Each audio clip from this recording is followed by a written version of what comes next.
Hello, and welcome back to La Creme Noire. Before we begin, feel free to leave a comment and tell me where you're listening from.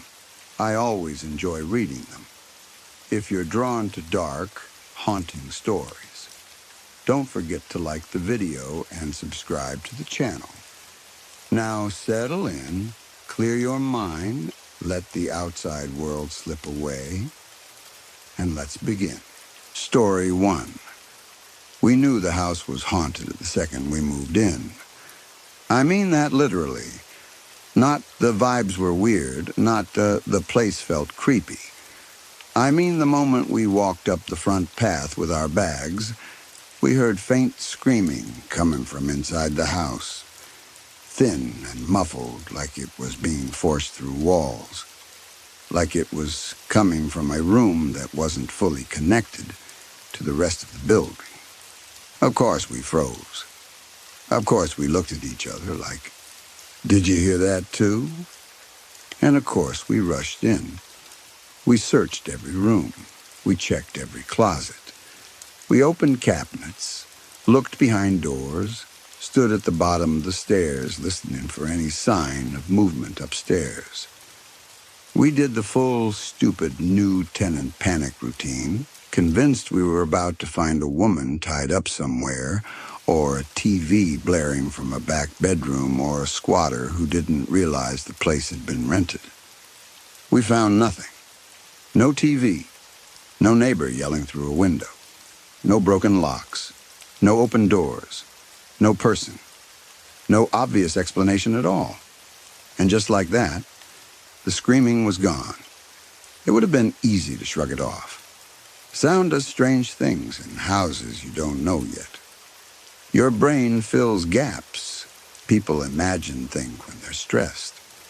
Moving day is stressful.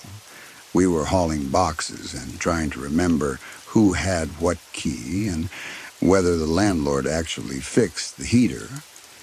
Except Dan recorded it. He'd been walking up behind us, filming something stupid for his social media. When we all said, "Did you hear that?" he checked his phone and went pale. Because you could hear it on the recording, clearer than it sounded in person somehow. It could only have been coming from inside the house. That should have been enough to send us right back to the car, but we didn't do that. We were broke. Rent was cheap. We were a little too proud, and honestly a little too excited about living somewhere that didn't feel like a bland apartment complex. It was a single-family home on the edge of town, right where the city starts to thin out and the mountains begin. Go a little farther, and it turns into gated communities. Long driveways, security signs. People who don't wave because they assume you're there to take something. But our street was still normal. Rows of identical houses, small lawns, the kind of neighborhood that feels friendly in daylight and strangely empty at night. The houses were spaced far enough apart that you couldn't hear your neighbors unless you were actually walking past their windows. Even then, you'd only catch fragments, someone laughing, a dog barking, the occasional couple fighting behind closed blinds. Nothing that could explain screaming coming from our own living room while we were still outside on the path. And the haunting didn't stop there. Over time, things started moving. Not dramatically, not poltergeist-level chaos, just small changes that make you stop and think you're losing your mind. A milk carton turned the wrong way in the fridge, not how Lisa left it. Dan's toothbrush missing again. Beth's guitar picks disappearing completely, one by one, until she was buying new ones every week and still losing them. At first it was easy to mock. Guitar picks are tiny. People drop them all the time. Toothbrushes get knocked behind sinks. Milk cartons get moved when someone grabs something else. I didn't believe in ghosts. I'm not built that way. I always had an explanation ready. Sound echoes. We're all tired. We're all forgetful. We're all idiots. That's what I told myself. But there's a point where the number of small things becomes too many to ignore. The night Dan woke up to a figure watching him sleep and chased a shadow around the house for 10 full minutes, opening doors, flipping lights, swearing he saw it duck into corners, it changed him. He went from "this house is weird" to full believer overnight. Then Lisa had her moment. She was getting dressed and thought she saw an eye through the crack of her bedroom door. Not the whole face, just the idea of an eye. Something peeking, like a child spying. She screamed so loud it woke me up on the other side of the hall. When I got to her room, she was shaking, insisting she'd seen it, insisting the door had moved slightly, as if someone leaned into it. After that, she slept with her door pushed shut with a chair. Then Beth moved out. Not gradually.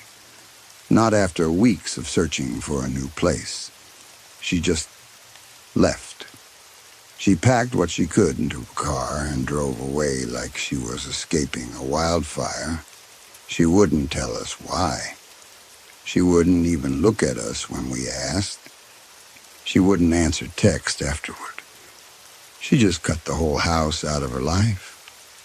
I remember standing in the empty space of her room afterward, staring at the dents her furniture had left in the carpet, thinking, okay, that's not normal behavior. People don't run from a house like that unless something happened. Still, I tried to stay rational. I'm a science teacher. Not some genius, but the kind of person who builds lessons around evidence and cause and effect. Every day I went to work and played my role. I taught kids about systems and reactions and how you can measure the world if you use the right tools. At home, alone, my behavior started changing anyway. It was subtle at first. I started announcing myself when I entered a room, even if I was the only one home. Just a quick, "Hey, it's me," under my breath, like I was walking into someone else's space and wanted to avoid startling them. Then I started doing the doorknobs, wriggling each doorknob 4 times before opening. Not because it made sense, because it felt necessary. Like a superstition my body invented, and my brain didn't question. I told myself it was anxiety, a habit, something to ground me.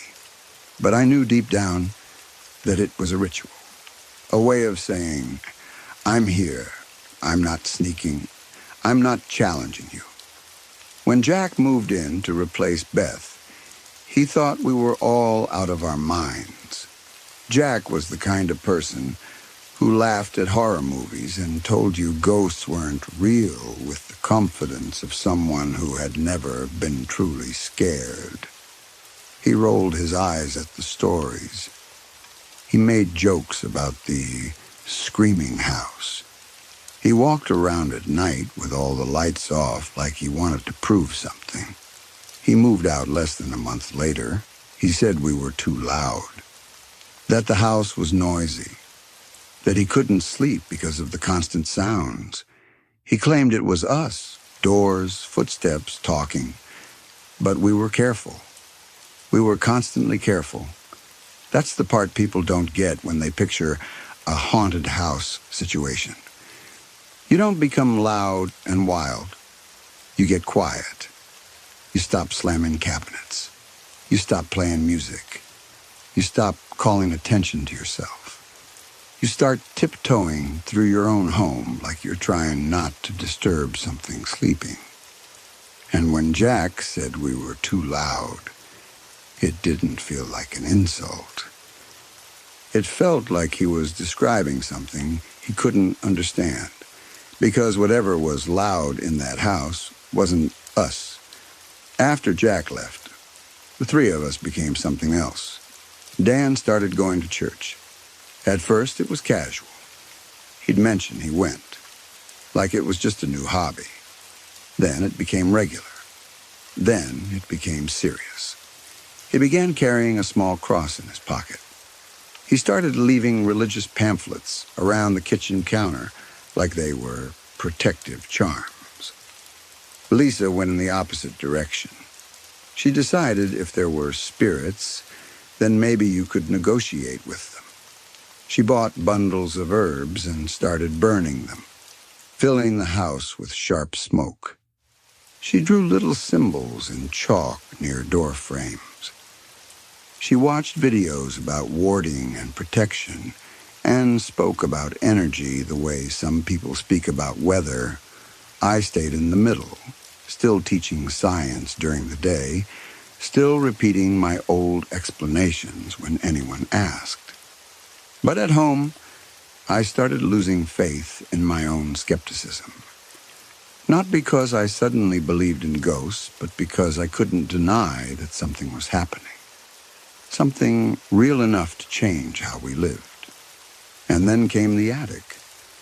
We didn't even know there was an attic. That might sound stupid, but the truth is we never saw a hatch, and we never noticed a pull string. It wasn't mentioned in the rental listing. The house felt complete as it was. 2 floors, bedrooms upstairs, living room, and kitchen downstairs, a small laundry area. Then one night I got home and the house was quiet. I didn't know where Dan and Lisa were. Their cars weren't in the driveway. I assumed they were out together, maybe grabbing dinner.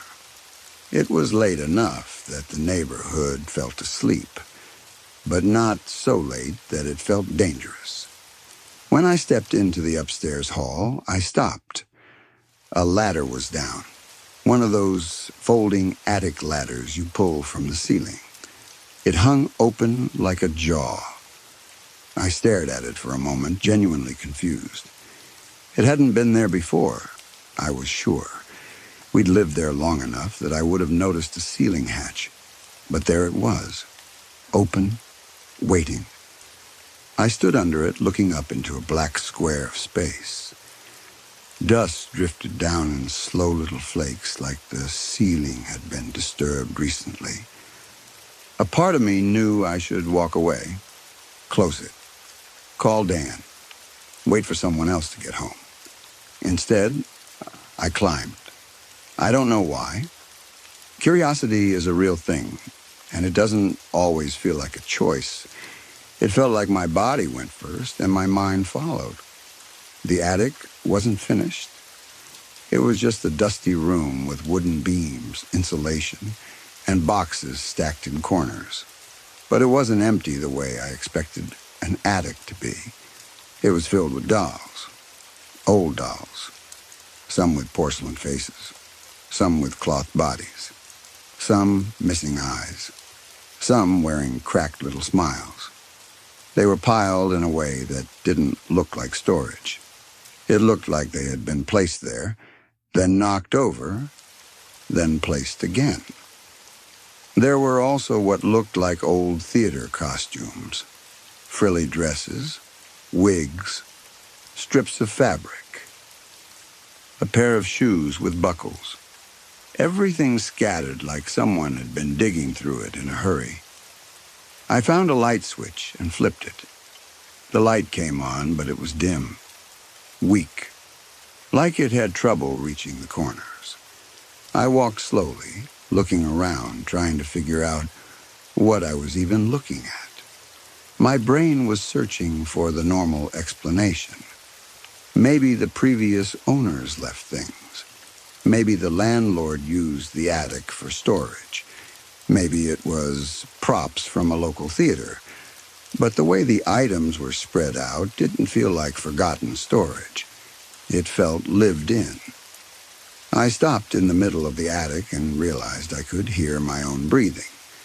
The air up there was stale, warm, and thick with dust. My skin crawled like there were invisible threads brushing it. I told myself I was missing something, that the dim light was playing tricks, so I pulled out my phone and turned on the flashlight. I aimed it into the darkest corner, and there, squatting low, was a person, just some guy. Not a ghost, not a shadow, not a trick of the light.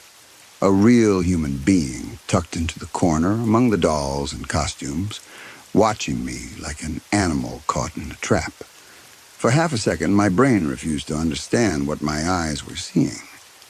It was too normal and too horrifying at the same time. Then my instincts took over. I dropped the phone. The flashlight beam spun wildly across the attic floor.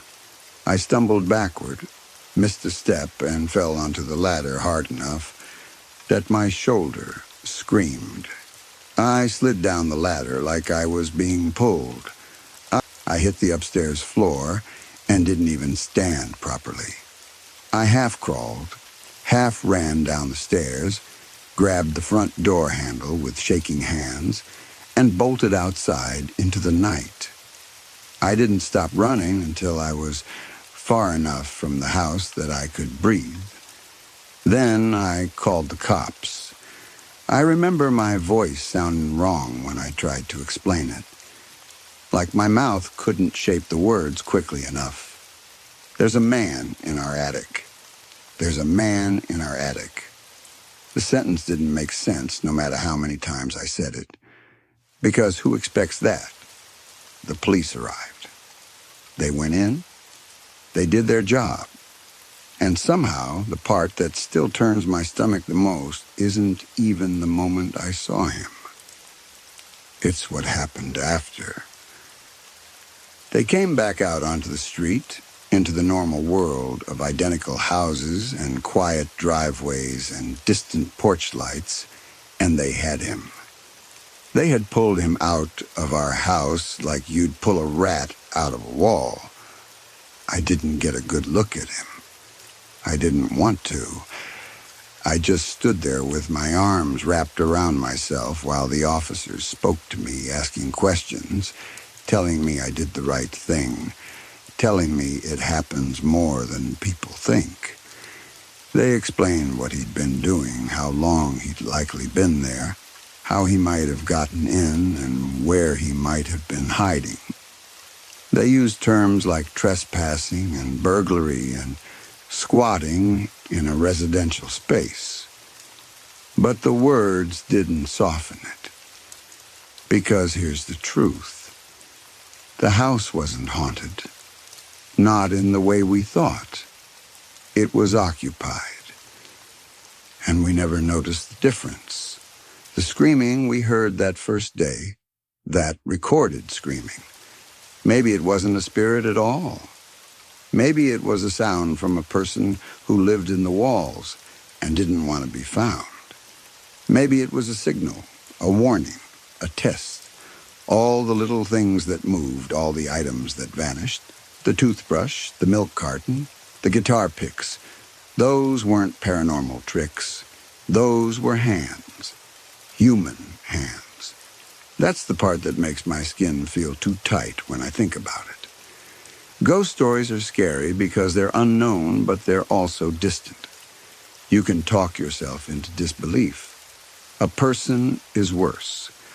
A person can eat your food, wear your clothes, listen to you sleep, learn the rhythm of your days. A person can hide in a space you didn't even know existed and watch your life like it's their entertainment. After the arrest, we didn't stay in that house long. We couldn't. Even after he was gone, the house still felt wrong, like the air had been touched too much, like the walls had learned the shape of us. I still announce myself before I enter rooms sometimes, even now, even in a different place. I still catch myself wriggling doorknobs 4 times before I open them, like my body never forgot the rules it invented to survive. Dan eventually went so deep into church that he became a priest. Lisa moved to a remote tropical island and stopped responding to most messages. We haven't heard from Beth in years. People ask about that house sometime because stories spread, and everyone loves the idea of a haunted place. I tell them the truth. There was a haunting, but not the kind people want to hear about. Anyway, they arrested the guy, and I'm supposed to feel safe because of that. But sometimes, late at night, when a floorboard creaks or the house settles, my mind still goes back to that attic corner, the dolls, the costumes, and a living person crouched in the dark, waiting to see if I would notice him. Story 2. I moved into a studio apartment on the 4th floor because it was cheap. Not good deal cheap. Cheap in a way that makes you feel lucky for about 10 seconds, and then suspicious for the rest of the day. The building was old, the kind of place with a narrow stairwell that smells like dust and fried food, and walls painted over so many times the corners look rounded. The landlord didn't act like the price was strange.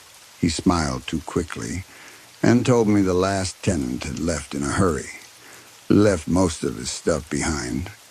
Didn't want to come back for it. He said it like it was an inconvenience for him, not a warning for me. You can keep whatever you want, he told me, or throw it out. Just get it out of there. I should have walked away right then. I didn't. I needed a place. I told myself people leave in a hurry for normal reasons all the time. Family emergencies, job transfers, mental breakdowns, addiction. None of it had to be supernatural. None of it had to be my problem. The studio was small but livable.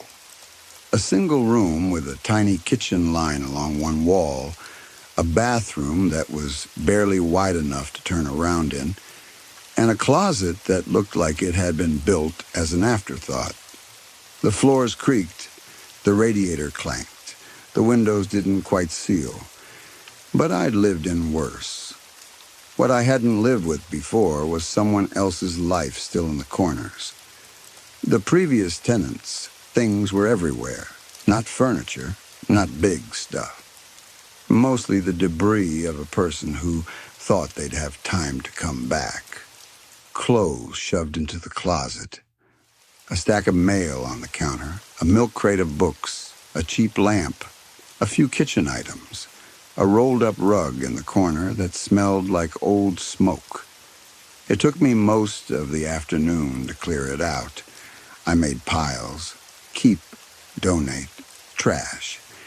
I tried not to think too much about who had owned it all.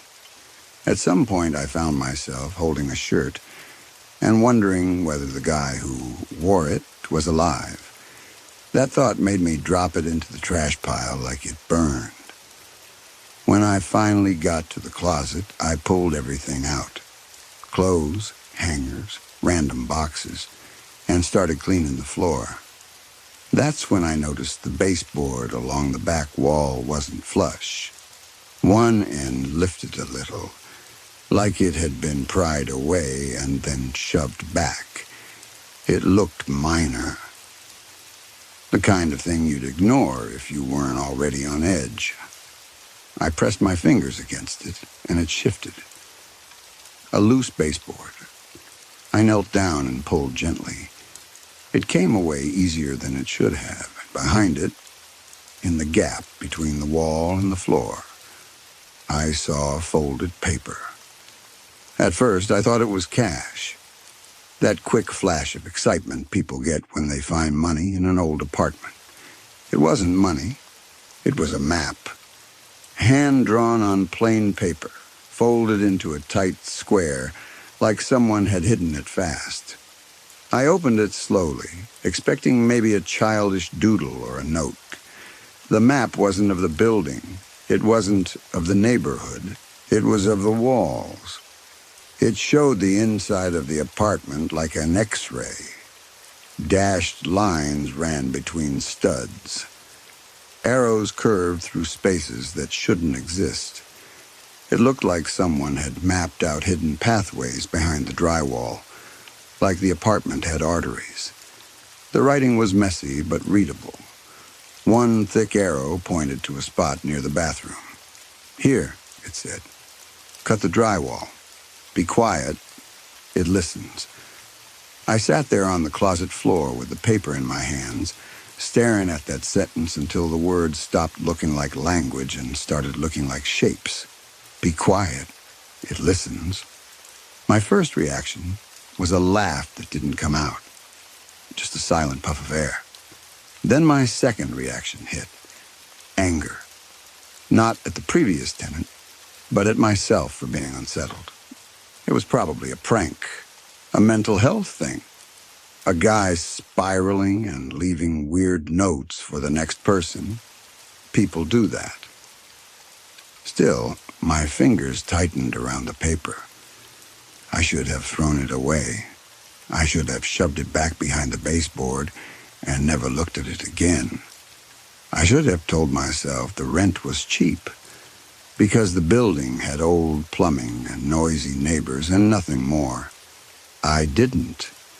That night, after I'd put everything away and the apartment finally felt like it belonged to me, I couldn't stop thinking about the map. I tried watching TV. I tried scrolling on my phone. I tried lying in bed with the lights off. Every time I closed my eyes, I pictured dashed lines inside my walls. Around midnight, I got up. I told myself I was going to do something small. Just check. Just confirm it was nonsense. If it was nothing, I could relax. If it was some weird empty space, I'd patch it and forget it. I went to the bathroom and stood near the sink, staring at the wall the map had marked.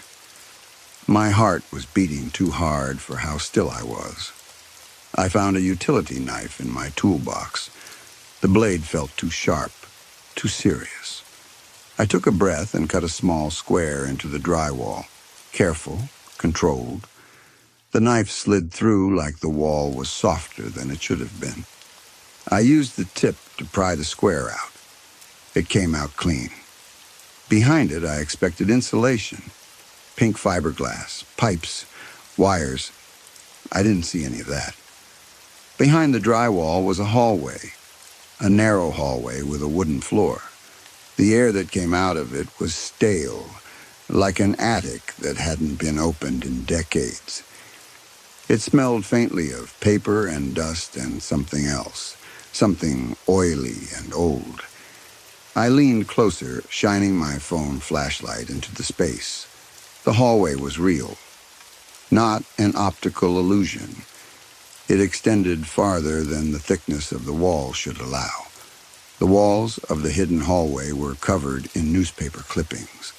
Not whole papers, clippings taped and layered, headlines, photos, columns, ads, overlapping like wallpaper, and every visible clipping had the same year printed on it, 1987.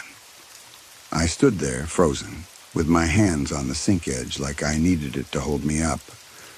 My brain tried to assemble an explanation. Renovation, some weird storage space. A prank wall someone built behind the drywall. A place a tenant used to hide things. But the hallway didn't feel like a storage space. It felt used. I should have backed away and called someone. The landlord, the police, a friend, anyone. Instead, I climbed through the hole. I didn't think about whether my shoulders would fit. I didn't think about getting stuck. Curiosity pushed me forward like a physical hand. The wooden floor creaked under my weight. The hallway was just wide enough to walk in if I turned my body sideways. The newspaper clippings brushed my sleeves and made a dry, whispering sound, like they were breathing against me. The hallway turned left, then right. It felt too long, like the inside of the building had been stretched. The air got cooler as I moved, and the smell of old paper got stronger. Then the hallway opened into a room, a full room. Same dimensions as my studio, or close enough that my stomach dropped when I realized it. Same layout, same window placement. But the window was bricked over.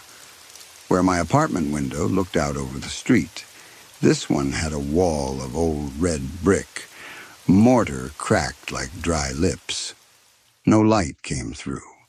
The room was lit only by my phone beam and a faint, dull glow I couldn't place at first, like the air itself remembered light. In the middle of the room was a wooden chair. On the chair sat a journal. It looked like it had been waiting for me. I approached slowly, each step loud on the wood. The chair was plain, the kind you'd find in the kitchen or a cheap dining set. But it sat perfectly centered, like it was placed there on purpose. I picked up the journal. The cover was worn and darkened by handling. My hands felt sweaty against it. I opened it. The handwriting matched the map. Same slanted letters. Same heavy pressure, like the person wrote with anger or fear. Day 1. I heard scratching. I thought it was mice.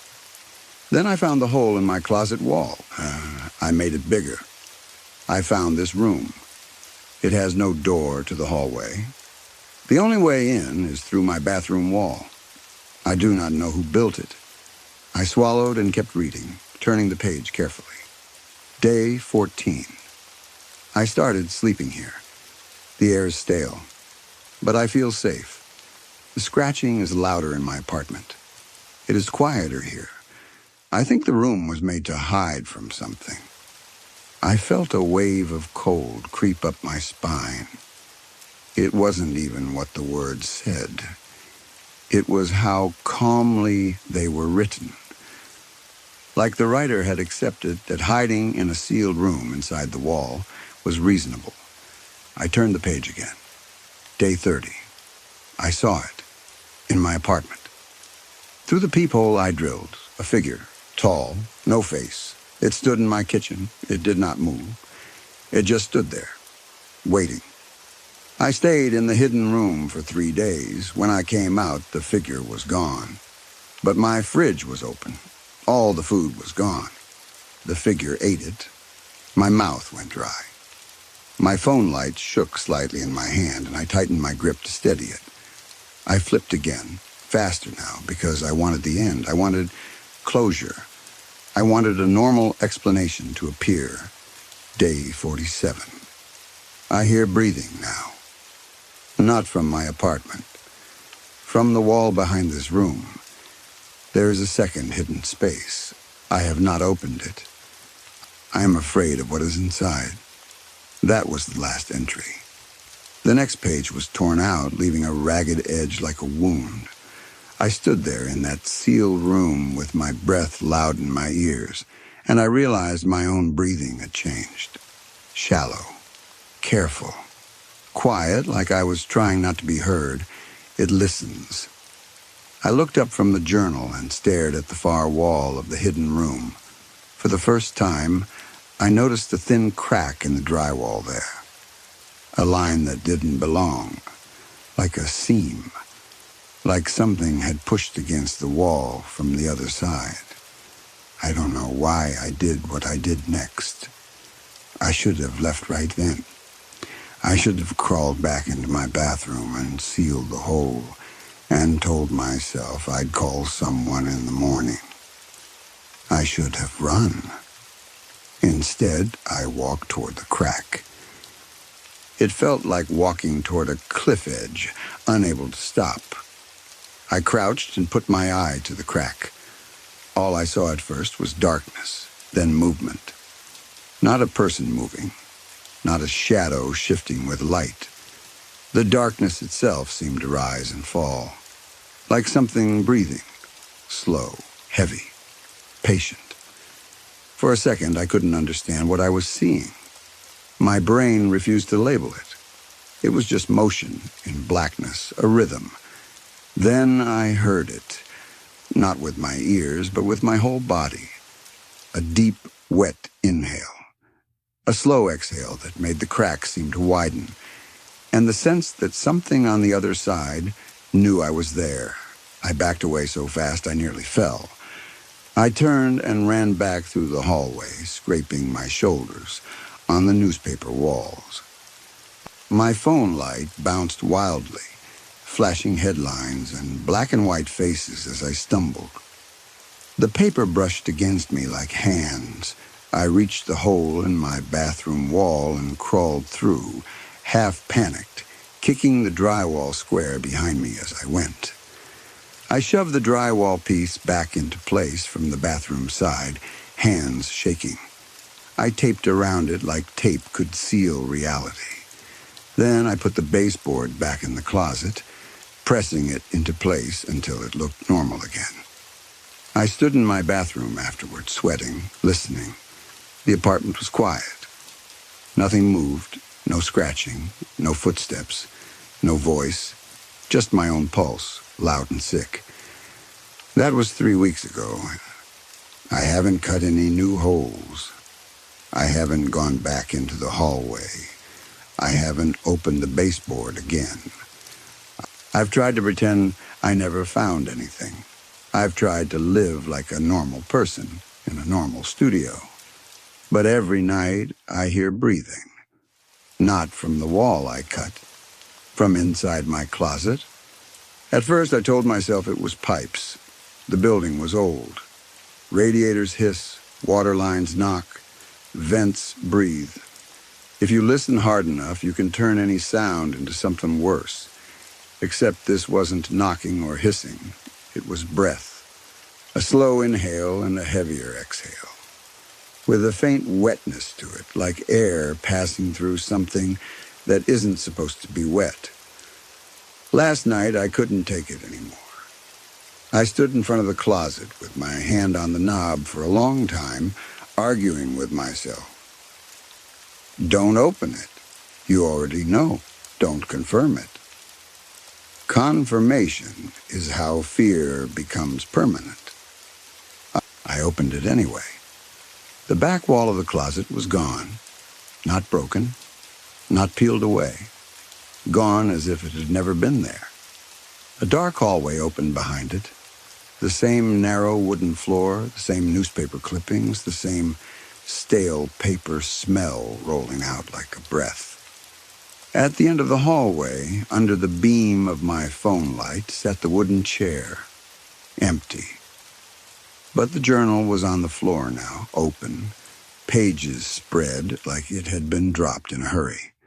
I stepped forward just enough to see the writing. There was a new entry, fresh ink, dark, glossy, not faded like the rest. Day 48. He found my map. He cut the wall. He saw me. Now I am in his closet. I am waiting. I am breathing. Soon he will come back to the hidden room, and he will bring food. My hands went numb. For a moment I couldn't move, like my joints had locked. Then I slammed the closet door shut. I dragged my dresser in front of it. I found nails and hammered them into the frame with a kitchen knife as my makeshift hammer.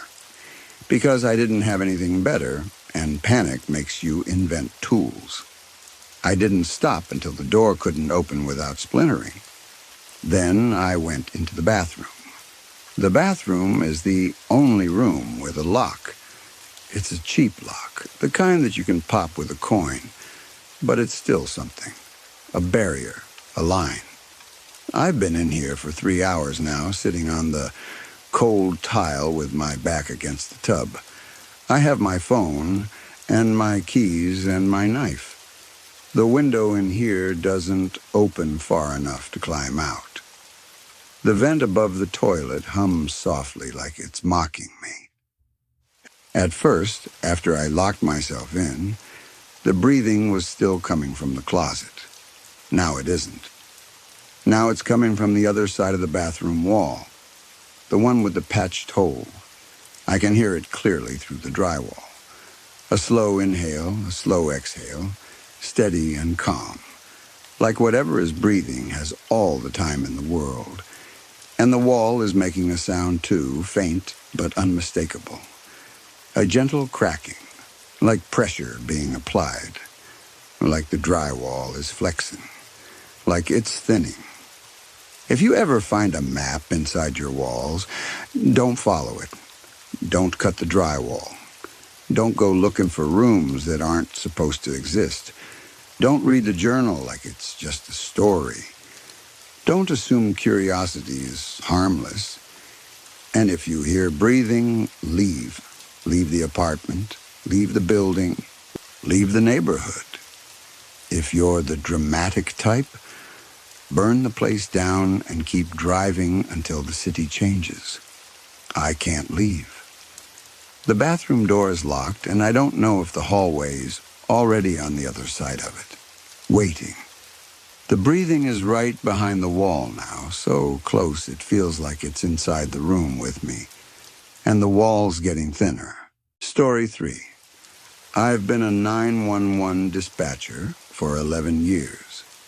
I've taken calls from people having heart attacks, people watching their houses burn, people whispering into the phone while they hide in a closet, and someone walks the hallway outside.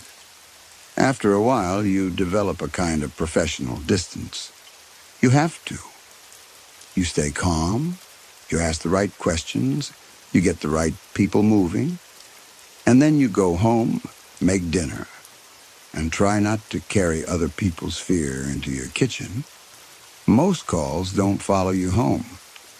This one did. It came in on a Wednesday night just after 2 in the morning. The screen flashed a standard incoming line. Female caller. Adult. Her voice was low and controlled in that specific way that means someone is forcing themselves to whisper, forcing themselves to breathe slowly, forcing their panic down into their chest so it doesn't spill out into noise. 911. What's your emergency? There's someone in my house. Standard. I get that call 4 or 5 times a week, sometimes more. Wrong address, bad breakup, drunk neighbor, random prowler, someone's ex who won't let go, someone who heard a sound and got spooked. You treat it seriously anyway because the one time you don't is the one time someone dies. Okay, I said. Are you in a safe location right now? I'm in the bathroom. I locked the door. Good. Stay there. Can you tell me your address? She gave it without hesitation. I typed it in, verified it, pushed it through to dispatch. Units assigned. The wheels started turning. Can you hear the intruder? I asked. Do you know where they are in the house? A pause, not long but deliberate, like she was listening for the smallest sound. Downstairs, she whispered. I can hear them moving. What kind of movement? Footsteps? Yes. And... She stopped. And what? They're talking. Quietly. I can't hear what they're saying. One intruder talking to themselves isn't unusual. Drugs, mental illness, someone on a phone call, someone trying to stay quiet while they search. The important part is that she's locked behind a door. Okay, I said. Officers are on the way. Are their kids home? Anyone else in the house with you? My daughter, she said. She's 7. She's in her room. Is her room near the bathroom? Across the hall. Okay. Listen to me very carefully. I kept my voice steady, firm. If you can get to her without going near the stairs or wherever you can hear the intruder, I want you to get her and bring her into the bathroom with you. Can you do that? Another pause. Longer. That's the thing. Her voice changed on that sentence. Not louder, not shakier, but different. Like the control slipped for half a second, and something colder showed through. That's why I called. What do you mean? "The talking," she said. "The voice downstairs." I could hear her breathing through her nose, slow and measured, like she was terrified of letting even a single sob escape. "It's my daughter." I kept my tone neutral.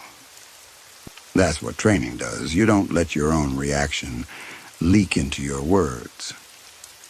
"Your daughter is downstairs?" "I don't know," she whispered. "I don't know if she's downstairs or in her room. I haven't opened the door." "Okay. When did you last see her?" I checked on her at 10. She was asleep. I went to bed at 11. I woke up at 2 because I heard movement. I came to the bathroom and locked the door before I understood what I was hearing. "And you're sure it's her voice?" "It's her voice. Flat. Certain. Like she was stating her own name. But she's 7. She's been asleep for 4 hours. And whatever she's saying down there, she's been saying it without stopping for the 20 minutes I've been in this bathroom. The same words. Over and over. I checked the unit status.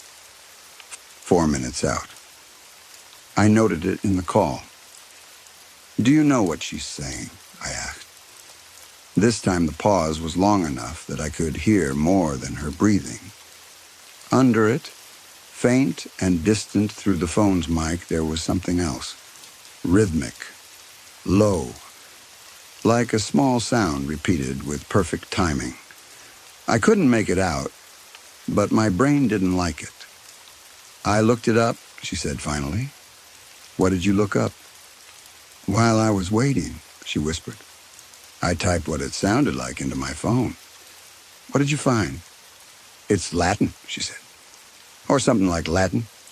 She exhaled shakily. "It's a name.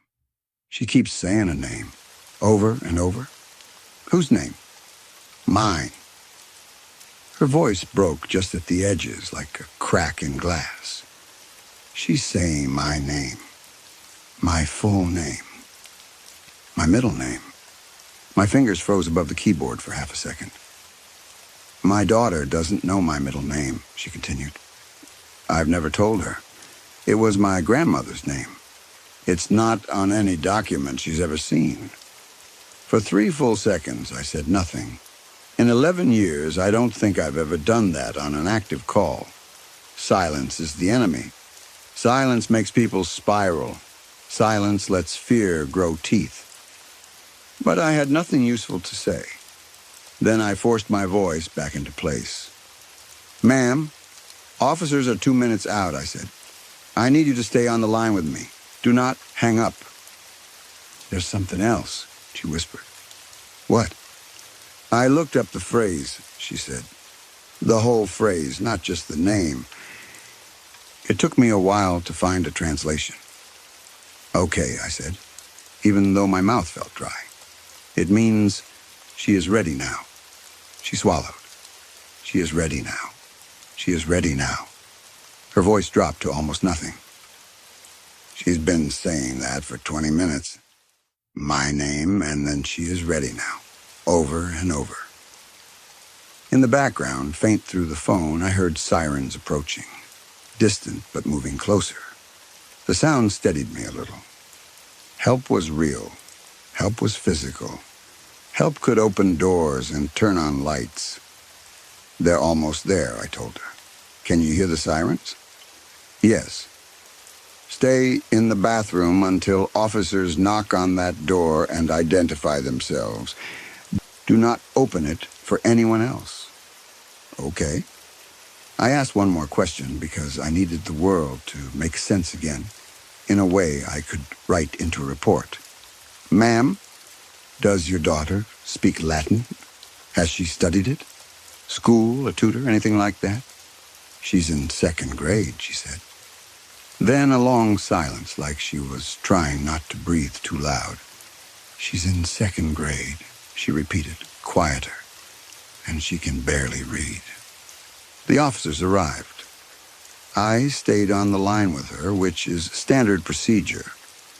I listened to her breath and the faint rustle of her shifting on the bathroom floor. I heard muffled voices in the background as officers entered and called out their presence. I heard them clear the ground floor, then call it secure. "Ma'am," I said, "you can open the bathroom door now." "Officers are in the house." I heard the lock click, heard the bathroom door open, heard one of the officers speak, but I couldn't make out the words. Then the woman made a sound I've only heard a couple of times in my career, both times at accident scenes. Not a scream, not crying, something lower. A sound like her body tried to reject what her eyes were seeing. "Ma'am," I said, sharper now, "talk to me."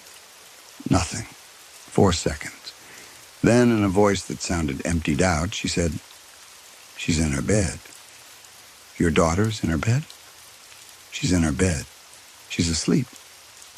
Her voice was hollow, like it came from somewhere behind her ribs. "She's been in her bed the whole time." The officer checked. "She's warm, she's breathing, she's asleep." "She's been asleep." I waited because I didn't know what else to do. "There's no one else in the house," she said. "They've checked everywhere. There's no one here."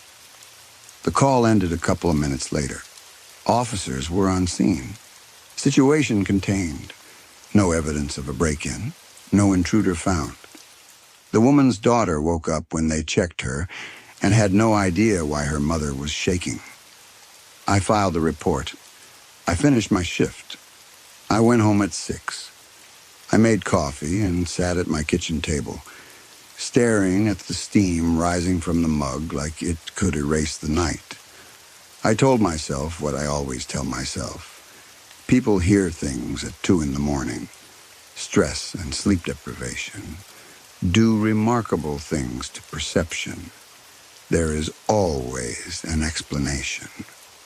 I repeated that line for 3 weeks. Then last night, I looked up the address. 4 streets from my house. 4 streets. And I have a daughter. She's 7. I didn't sleep well after that. I couldn't. I kept thinking about distance, about how close danger can be to your front door without you noticing. I kept thinking about that woman locked in her bathroom, hearing a child's voice downstairs repeating a phrase that wasn't supposed to exist in a second grader's mouth. Last night, I woke up at 2 in the morning, not 1:58, not 2:07, 2. I woke up because I heard something. At first, I told myself it was the house settling, the heater, the pipes. A normal sound in a normal home. I lay there in the dark with my eyes open and listened. And from somewhere in the house, very quiet, I heard a voice I recognized. A child's voice. A voice that belonged to my daughter. It was repeating the same words over and over, soft enough that I couldn't be sure of every syllable, but clear enough that my blood went cold. I didn't move. I didn't turn on the light. I didn't call out her name, because I know what I heard. And I'm still trying to decide if I want to know what it means. Story 4. Very long ago, parts of Manhattan used pressurized air tubes to move mail. The tubes were small, only a few inches wide, and the system was built around the idea that air, pushed hard enough through a sealed pipe, could carry things fast. In 1869, a private inventor named Alfred Ely Beach tried to take that idea and scale it up. Instead of mail, he wanted to move people, not with steam, not with horses, but with air pressure in a tunnel, of vessels you could sit in, pushed or pulled through a tube like a bullet in a barrel. A subway before subways were common. He called it the Beach Pneumatic Transit, and for a while it looked like a glimpse into the future. Most of what survives about the project is thin. Fragments, old newspaper blurbs, a few engineering notes. Some stories that sound like exaggerations. The official belief for decades was that only a short demonstration tunnel was ever completed, about 91 meters, roughly 300 feet. Then the city changed. Broadway got dug up and rebuilt again and again. Basements became sub-basements. Foundations deepened.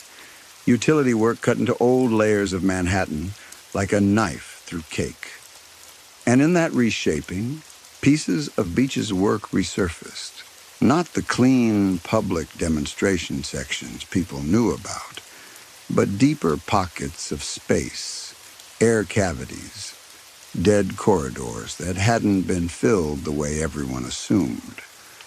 By the early 20th century, rumors about surviving sections of the transit floated around like urban legend.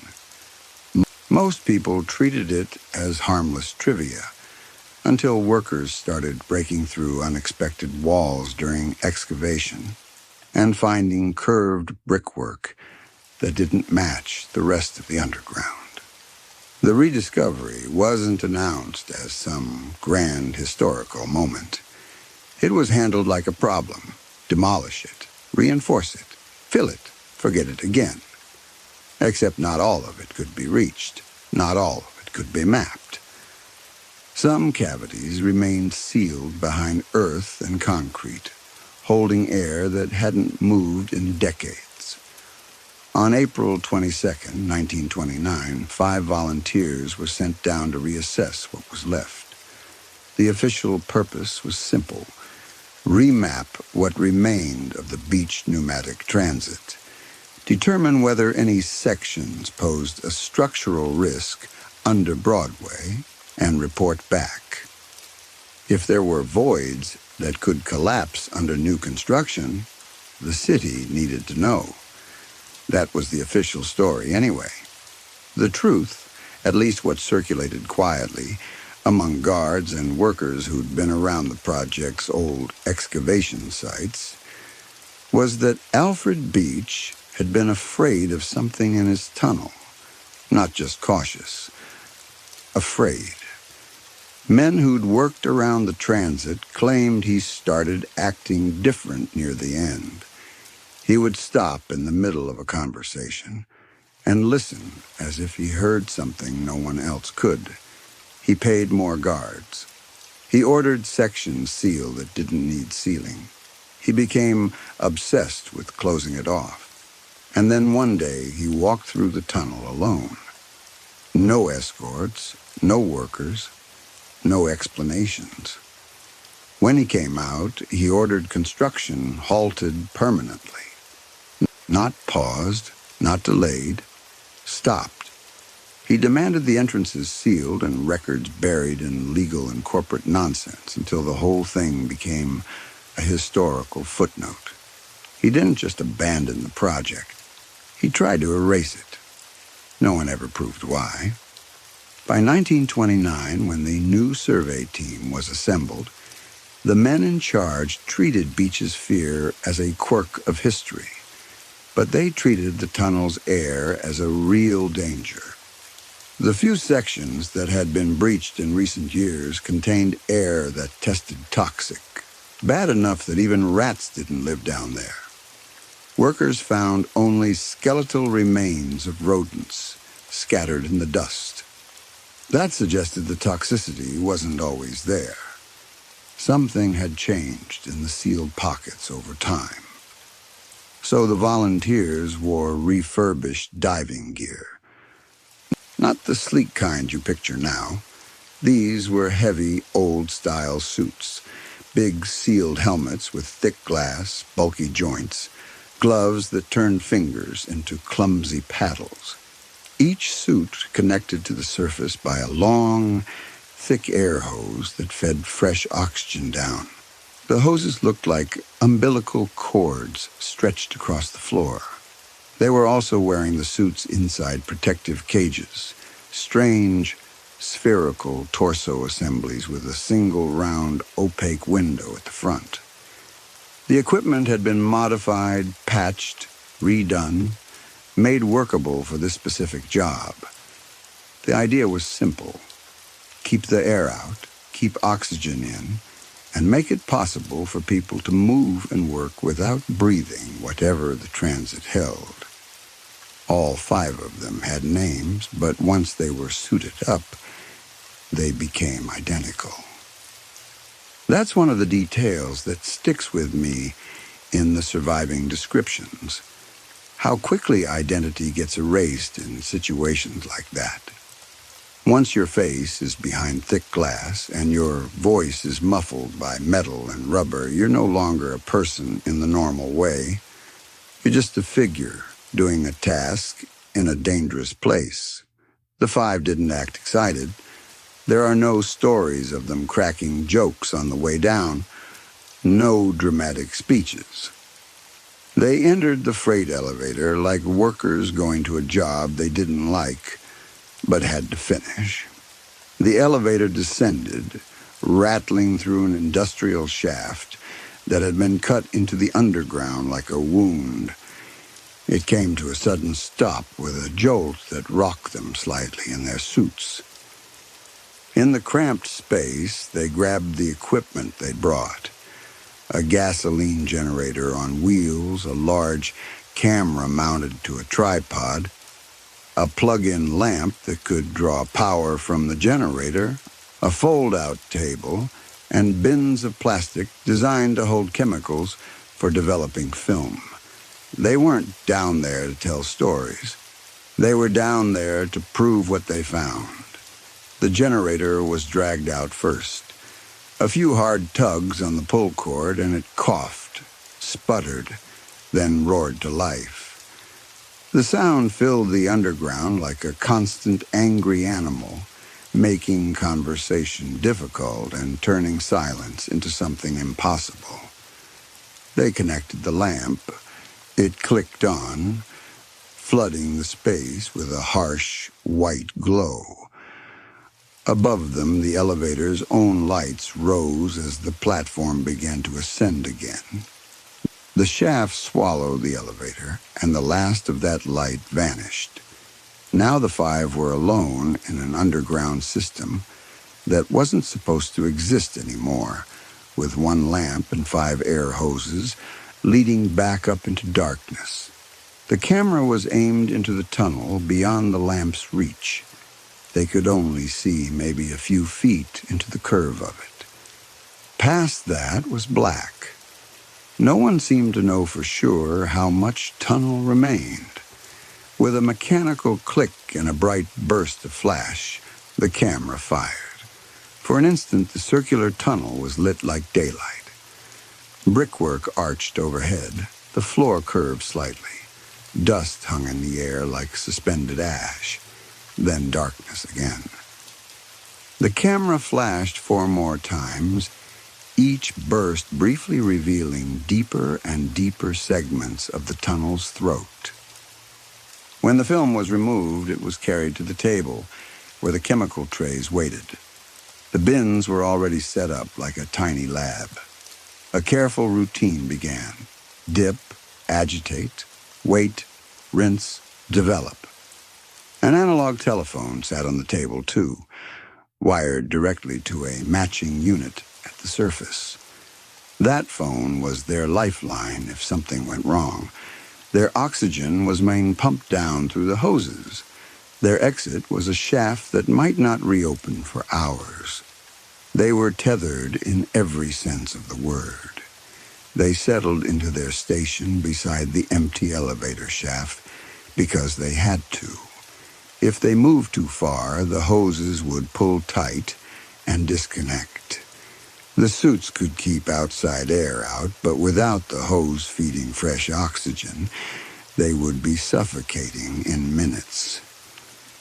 This was supposed to be a day trip, a quick descent, a survey, photos, notes, leave. When the first photograph developed enough to be seen, one of them lifted it from the tray, water dripping from the edges, and held it up to the lamp. And suddenly the job wasn't routine anymore. The photograph showed an impossible expanse of tunnel, far longer than anyone expected. Not a short pocket, not a small remnant. It looked like miles. The tunnel stretched away into darkness like a throat that never ended. The man holding the photo, if it was a man, stared at it, then turned toward the real tunnel and felt the mismatch between his eyes and the paper in his hand. In the lamp's weak radius, he could only see a few feet. In the photograph, he could see far, far more. More detail than the flash should have captured. It was as if the camera had seen into the darkness in a way their own eyes couldn't. He lifted the photo closer. At first, the anomaly looked like a speck, a trick of light, a smudge, maybe dust on the lens. He pulled out the next photograph, taken right after the first, and compared them. The speck was larger, still distant, still small, but undeniably closer. He flipped to the next shot. Closer still. His breath sped up inside the suit, loud against his own ears. He tried to control it. If he started hyperventilating, he'd burn through oxygen faster. Panic wasn't just fear down there, it was a resource problem. But he couldn't unsee what the photos showed. Far down the tunnel, a figure was walking toward them, a sixth person. A bulky diving suit, just like theirs. The same heavy helmet, the same rounded torso, the same stiff posture of a human trapped inside machinery, except the figure had no oxygen hose, no tether, no lifeline, nothing trailing behind it. It was simply walking through a tunnel filled with toxic air, moving with calm patience toward the five, who were supposed to be alone. He looked up from the photo and stared into the darkness ahead, trying to see what the camera had captured. All he could see was black. The generator roared. The lamp hummed. The other four sat on crates and played cards, speaking in muffled voices, killing time. He stood there stiffly, staring down at the film, feeling his body begin to tremble in a suit that made trembling look like a mechanical vibration. He had a choice, and both options felt bad. If he showed the others the photographs, they might panic. If all five panicked and started breathing hard, the oxygen supply might not keep up. He didn't know how much air they could pump. He didn't know the limit of the system. He didn't know anything except that fear down here had consequences. But if he didn't show them, and the figure reached the lamp, then their panic would come later, when it was too late to manage. Someone noticed his stillness. Cards stopped being shuffled. Heads turned. One of them walked over and took the photograph from his gloved hand. Even through the suit's helmet, he could feel the other person's shock. "There's only supposed to be 5 of us," someone said. "How far away is it?" another voice asked. "How could it even be down here?" someone else said. They stared into the tunnel as if their eyes could burn through darkness by force of will. One of them grabbed the telephone and tried to call the surface. The gloves made it hard to dial. The knob turned clumsily under thick rubber. Finally, the number was set. 260, the line that connected them to the surface office, at 260 Broadway, where someone was supposed to be on standby for emergencies and updates. The phone rang. Jagged, abrasive rings that sounded wrong down there, too sharp against the constant generator noise. Then it clicked. Silence. No voice, no response, no reassurance, just dead air. They hung up and stared at each other, 5 identical figures in domed helmets, linked by hoses like puppets, waiting for someone above to pull the strings. If it rang, someone should have heard it, one of them said. What do we do now? Another asked. The discussion that followed wasn't calm. It wasn't organized. It was 5 frightened people trying to sound reasonable while their minds spun. We can't abandon our station. At least one person has to stay in case the surface calls back. How can one of us stay alone if that thing comes? If we run, the hoses disconnect and we suffocate. They went in circles, each argument colliding with the same problem. They were trapped at the end of a leash, and something without a leash was walking toward them.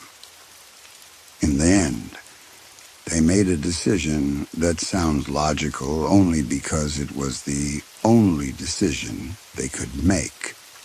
One of them would go the opposite direction down the tunnel, away from the approaching figure, and search for another exit, any ladder, any maintenance shaft, anything that might lead to the surface or to a safe pocket of air.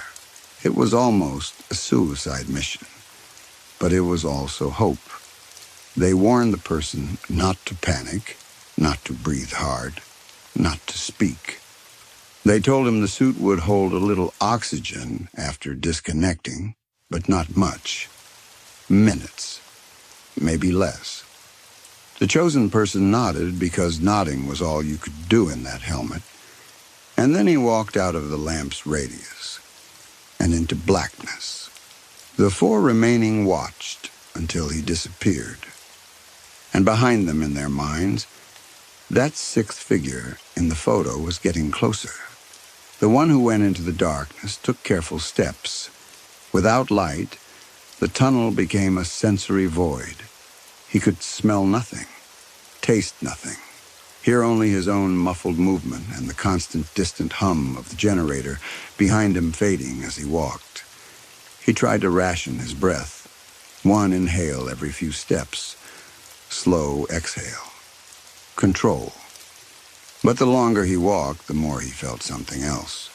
Not footsteps behind him. Not movement beside him. Something like presence. Like the tunnel itself had an awareness, and he was walking through it. Time broke apart in the darkness. It could have been 10 minutes or 2 hours. It could have been 3 days. He had nothing to measure it by except his own exhaustion and the strange steadiness of his fear. Then he saw light. At first it came in tiny pulses far ahead, brief flashes like lightning. He almost cried in relief because light meant people, and people meant the surface, and the surface meant air. As he got closer, the flashing became steadier until he realized what it was. A camera flash. He came around a curve and saw the lamp, the table, the generator, the station, his station. The 4 suited figures stood in the light just as he'd left them. They turned toward him like he was the anomaly. "Who are you?" one asked. "How did you get down here?" another demanded. Even muffled through helmets, the panic was obvious. "What are you talking about?" he said. "It's me." They shook their heads. "There are only 5 people down here," someone said. "Where did you even get that suit?" His mind scrambled. "You sent me," he insisted. "You sent me this way to find an exit." "No," another said. "He left 2 minutes ago." 2 minutes, he repeated. "From my perspective, you sent me 2 hours ago." They stared at him like he was a hallucination made solid. Then one of them spoke the words that made everything tilt. "You're the person we saw in the photographs. You're why we sent him away. Now tell us who you are." He felt a cold wash through him. He held out the film roll he'd taken with him, still partially developed.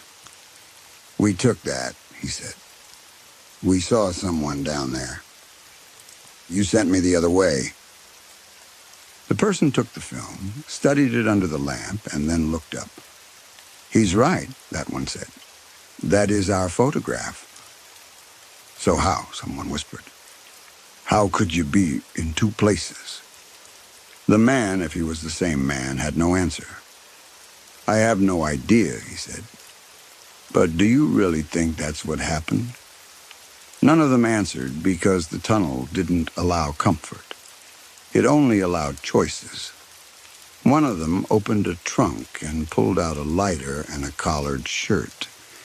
They soaked the cloth with chemicals from the bins and wrapped it around something solid, turning it into a makeshift torch. The flame caught, orange and warm, pushing back the tunnel's darkness in a small circle. "We need to find a way out," one of them said. "You've been disconnected from surface air for hours," another said. "Maybe the air isn't toxic anymore.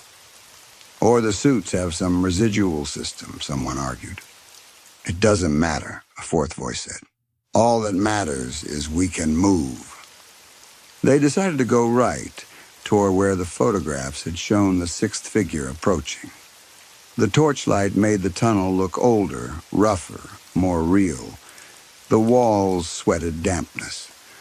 Dust clung to brickwork like dead skin. As they walked, one of them took a screwdriver and carved into the wall. "Die. If we see this again," that person said, "we've looped." They walked farther and carved again. Skin, then again. Flame. Each word was scratched fast and hard into concrete, like they were trying to leave proof for themselves in case the tunnel started lying. A few minutes later, they saw another light source ahead. A lantern. None of them had brought lantern.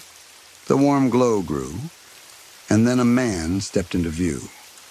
He wasn't wearing a diving suit. He wore a tuxedo and a bow tie. His hair was slicked back, a comb-over. He had a horseshoe mustache. His face was lit by lantern light, and he looked terrified in a way that didn't belong in an ordinary workplace. "Who's there?" he called, and his voice wasn't muffled by metal. The five suited figures stopped. The man's eyes widened as he saw them. He began backing away slowly, trembling. He didn't ask questions. He didn't demand answers. He looked at them like he'd been afraid of exactly this. Then he dropped the lantern. It hit the ground and spilled flame in a strange burst, almost green for a moment, between him and them. And then he turned and ran into the darkness, moving fast in polished shoes like a man escaping a fire. "Come back," one of the five shouted. They tried to chase him, but their suits were heavy. Their joints were stiff. Their movement was slow and awkward. The man's footsteps faded quickly, swallowed by the tunnel. The five fell to their knees, out of breath, helpless. And that was when the torchlight revealed something they hadn't noticed before. A door. A small brown wooden door set into the tunnel wall, neat and plain as if it belonged to a house, not a transit tunnel. They approached it cautiously and opened it. Inside was a room that looked wrong in a different way than the tunnel did. The air was stale, but the furniture looked almost new. A polished table, a working desk lamp, a typewriter, an inkwell, a regal chair pulled close as if someone had just stood up. Maps of Manhattan hung on the walls, but they looked incomplete, as if the island wasn't fully built yet. Streets missing, shapes wrong, blank spaces where neighborhoods should be. In the typewriter was a sheet of paper, already set and ready. Someone had been writing. The five leaned in and read it in silence, torchlight flickering over the words. "Not only have I seen the work of the monsters I have unleashed, but I have seen them with my own eyes." Engravings on the walls of the tunnels. Die. Skin. Flame. Even with guards on duty, they just keep appearing. I was working late just yesterday night, all alone, until I saw them, 5 faceless beings, like man fused with a machine. Their limbs were dull and stiff, and one of them held a single, large torch in its hand. They didn't speak. They didn't move. They just looked over me. So I stepped back slow, dropped my lantern to the ground, and ran. I'm writing this from my office, the last place I feel safe in this hell. I am sealing all entrances to my beached pneumatic transit and permanently stopping further construction. I don't know what they are down there, but I hope by sealing them off, I will keep them down there. Keep them down in whatever hellscape I open by drilling too deep. The 5 stood in that office room underground, lit by their torch, and understood something awful all at once. They had carved those words. They had carried that torch. They had frightened the man who built the tunnel, and the man who built the tunnel had sealed it because of them, which meant the tunnel didn't just go through space. It went through time, or through something that acted like time. It looped people and moments and turned cause into effect and effect into cause until the only thing left was a closed circle. 5 figures always walking, always carving, always forcing the builder to seal the doors behind them. And somewhere in the tunnel, beyond the reach of the lamp and the torch, a 6th figure was still approaching, silent, untethered, breathing air that should have killed it long ago. Story 5. The real horror of working the graveyard shift at a toll plaza isn't getting robbed, or the biting cold that makes your bones ache, or even the way truck headlights can suddenly bloom out of the fog like something with eyes. The real horror is the isolation. It's the feeling that the world has shut down completely while you're still sitting upright in a rickety chair, sealed inside a fiberglass box, surrounded by an ocean of asphalt and the endless black outline of trees. You start to understand how easy it would be for something to happen to you out there and for nobody to notice until morning. My name is Roberto, but everyone at the concessionaire calls me Beto. I work at the kilometer 214 Toll Plaza on the Serra Highway in southern Brazil, a stretch of road with a reputation even among truckers who swear they don't believe in anything supernatural.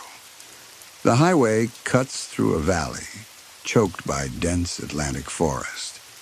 It feels less like a road and more like a wound, an asphalt gash in the middle of the mountains.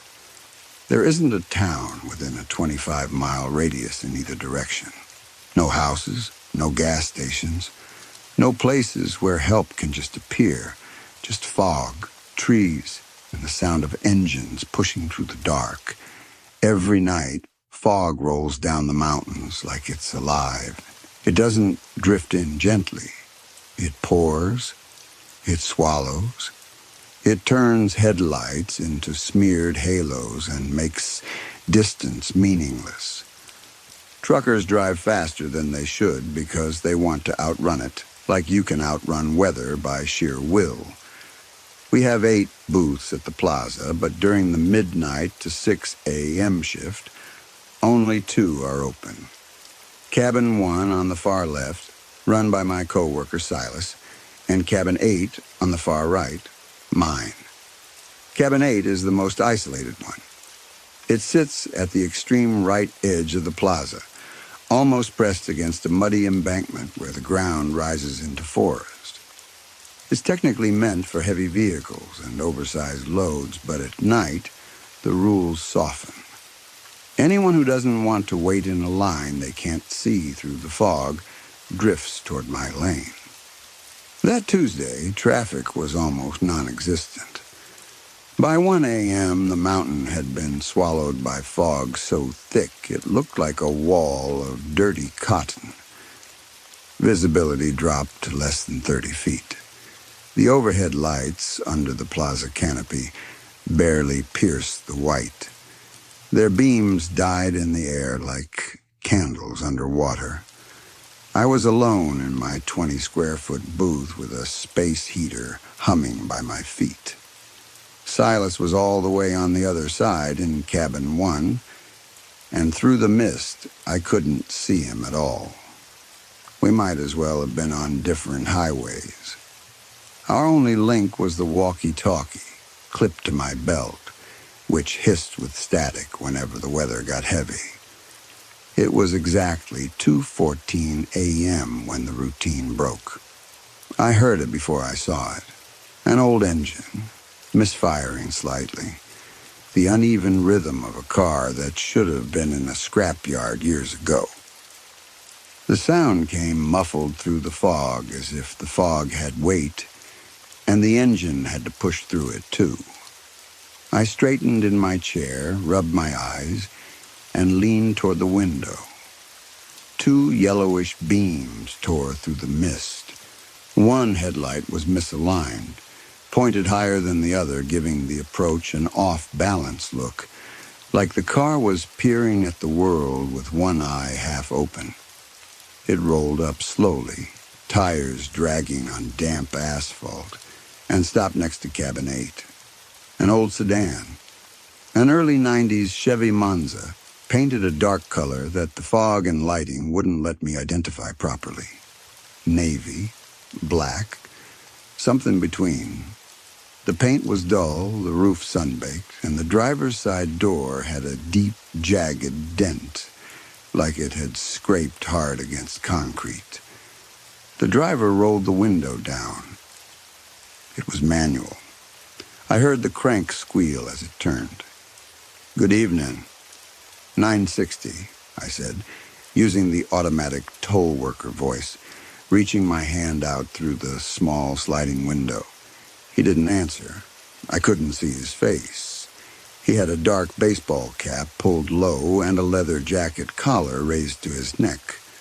The fluorescent light inside my booth lit only his hand as it reached toward mine. He held out a 20 raise bill folded in half. When my fingers brushed the bill to take it, I accidentally grazed his skin.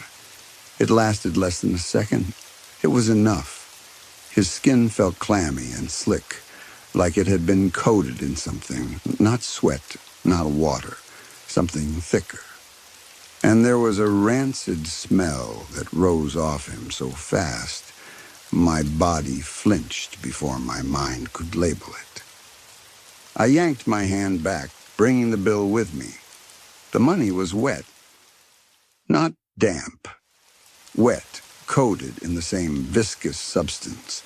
And I saw a horizontal tear right across the face on the bill, like someone had started to rip it and change their mind.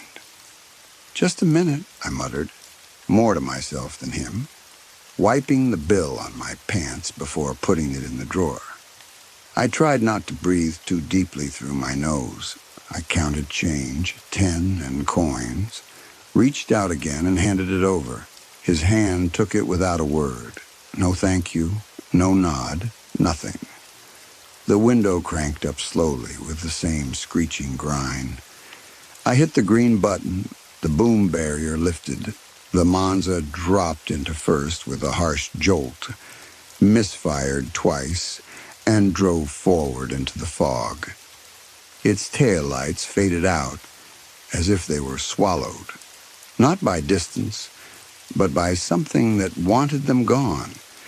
I sat there for a moment, rubbing my hands together like I could scrub off the sensation. At toll booths, you see all kinds of people. Truckers buzzing on stimulants, couples fighting, people running from something, or toward something. I told myself he was just another late-night eccentric and forced my attention back to the crossword I was working on. Time dragged. 3 o'clock, 3:15, 3:30. Not a single other vehicle crossed the plaza. Silence settled over everything like snow. The fog thickened until I couldn't even see the barrier 3 feet from my window. At 3:42 a.m., the sound returned. That same engine, that same misfire, that same dragging approach. I frowned and looked up. The crooked headlight pierced the fog again. The car rolled in, braked slowly, and stopped at cabin 8 as if guided there. The same Monza, same dent, same dull paint, same missing hubcap on the front wheel. My brain stalled, trying to run the numbers. Kilometer 214 is in the valley. If you pass heading north, the direction my lane charges. You don't get a clean turnaround, no intersections, no proper exit, nothing for 28 miles until San Lazaro. For him to be here again, he'd have to drive to the town, turn around, drive back, pass through the southbound side, turn around again somewhere else, then come back to me in just over an hour. With that engine misfiring, it didn't add up. Not even close. "What the hell?" I whispered. The window started rolling down again, and this time the smell came first. It hit my booth like a physical thing. Not just bad, not just funky. It was thick and putrid and wet, like rot mixed with river mud. I gagged and raised my sweater sleeve over my mouth and nose. His hand came out again. I looked closer despite myself because fear makes you stare at the thing you shouldn't. The leather jacket sleeve was shredded. The skin of his arm was a gray-green color, bloated. Thick black veins bulged on the back of his hand. Under my booth light, the nails looked cracked and packed with dark, wet clay. He held out a bill. My body didn't want to take it. But the job has rules that don't care about your instincts. Collect the toll. Keep the lane moving. Don't create incidents. Holding my breath, I reached out with 2 fingers and snatched the bill without touching him. His arm withdrew into the darkness. Under my booth's light, I looked at the money, a 20 reais note, soaked in dark, viscous fluid. I turned it over, a horizontal tear across the face. My chest tightened. I yanked open the cash drawer. The earlier 20 was on top of the stack. I pulled it out and compared it to the one in my hand. The serial numbers were identical, the exact same. It wasn't just a similar bill, it was the same bill, the same piece of paper. My mouth went dry as I looked back toward the driver's seat. The man's head turned slowly toward me. Under the brim of his cap, where eyes should have been, I saw only a wet glint catching my booth light. Mud oozed down the side of his face, staining his collar. His jaw hung loose, slightly dislocated to the left, at an angle no living person could hold. I didn't think. I just reacted. I threw the change, 10 and coins, through the open window to the passenger seat. I slammed the green button for the barrier and backed into the far corner of my booth, my spine pressed against fiberglass. The Monza didn't move right away. It sat there for 5 long seconds, with the engine sputtering. I heard water dripping heavily from the car onto the asphalt, thick drops like it was leaking from somewhere it shouldn't. Then, from inside that dark car, I heard a sound, like a gurgling sigh, like someone trying to breathe through a tube full of mud. Finally, it dropped into gear and rolled forward, swallowed by fog again. This time, I locked my booth door immediately. My hands shook so badly the key slipped once before turning. My legs were trembling hard enough that I collapsed into my chair. The smell had soaked into the booth. into my clothes, into the back of my throat. It clung in a way that made me feel like I'd never be clean again. I unclipped my walkie-talkie and pressed the talk button with a thumb slick with sweat. Silas! Silas! Do you copy? Cabin 1, answer me! Static hissed loudly. Then Silas's voice came through, bored, half amused. Copy, Beto. What's all the yelling about? You run out of coffee over there? Did you see the car that just passed? I said, trying not to sound like I was about to break. A dark Monza, old crooked headlight. Did he pass your way? Did you see if he pulled a U-turn behind the patrol outpost or something? A Monza? Silas sounded genuinely confused now. Beto, not a single car has passed through here in over 2 hours. Highway's dead. I can't even see the plaza sign. You sure you weren't dreaming? He passed through cabin 8, I said. Twice. It was the same car, the same bill, same serial number. The driver? He smells like a corpse. Something is wrong? Silence. Silas knew I wasn't the type to make up stories. Night shift burns the humor out of you fast. Then he spoke carefully. Lock your cabin. I'm calling Highway Patrol. Base is only a few miles from here. What was the plate? Did the system grab it? I looked at the monitor. The camera logs plates automatically when the barrier lifts. Plate KJN-4091, I said. From Paraná. Tell them to intercept. Copy, Silas said. KJN-4091. Stay put. Don't open for anyone. I set the radio down and stared at the drawer.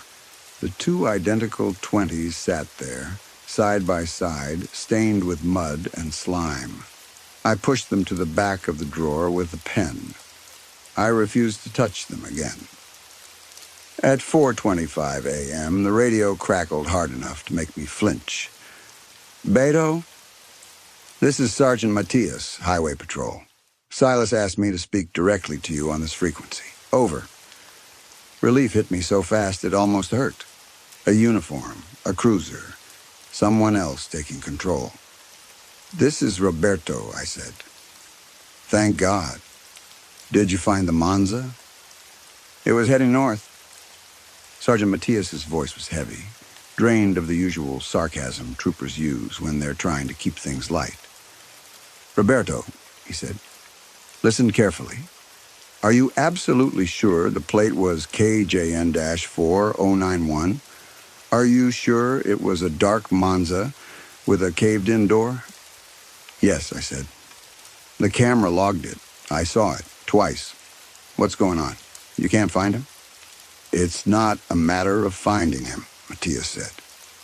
A burst of static cut through, almost like a sigh. We pulled the records. That vehicle was in a fatal accident tonight at 11:45 p.m.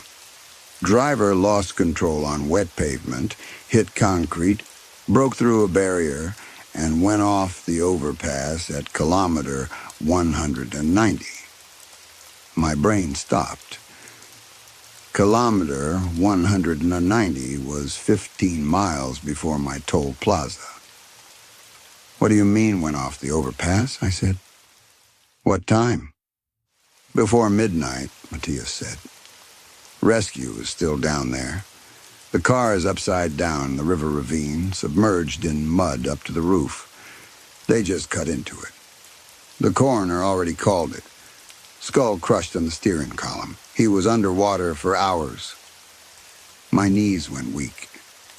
I slid down to the floor of the booth, gripping the radio like it could anchor me. That's impossible, I whispered. He drove through. I took the money out of his hand. Roberto, Matias said, voice steady but firm. Nobody survives that drop. The car is totaled. There is no car driving that highway with that plate. Your camera system could have glitched. Sleep deprivation does things. We're sending a cruiser to check on you, but I need you to drink water breathe and stay put. Over and out. The radio went dead. I sat on the booth floor with my back pressed against the cabinet under the register, trying to force my mind back into a world where things happen for reasons. Do dead people know they're dead? Or do they just keep following the last route they meant to take? The Monza was climbing the mountain. It needed to pass through the toll. The clock beeped softly.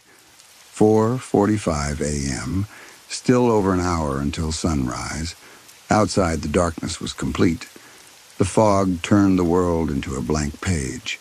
I stayed curled on the floor, crying silently, unable to stand, waiting for the patrol cruiser to arrive and turn this back into something normal. And that was when I heard it again. This time, it didn't come from far away. It didn't build through the fog. It started suddenly, loud and vibrating, less than 15 feet from my window. That engine, that misfire. The crooked beam of the broken headlight lit the side of my booth from outside. He was back. For the third time. My heart didn't just beat. It slammed, like it was trying to break out and run without me. I clamped my hands over my ears and squeezed my eyes shut, rocking on the floor like a child. "It's not real," I whispered. "It's not real." The tires stopped precisely beside my window. The car was right there. I waited for the screech of the window rolling down. The smell came in first. This time it wasn't just rot and river sludge. It smelled like opened meat, like spilled guts. I didn't get up. I stayed flat on the floor. The booth window is about 3 feet off the ground. If I stayed down, maybe it couldn't see me. Maybe it would think the booth was empty. Silence stretched between us. The engine bubbled outside. I prayed that if I didn't appear to take his money, he would leave. But the barrier was down.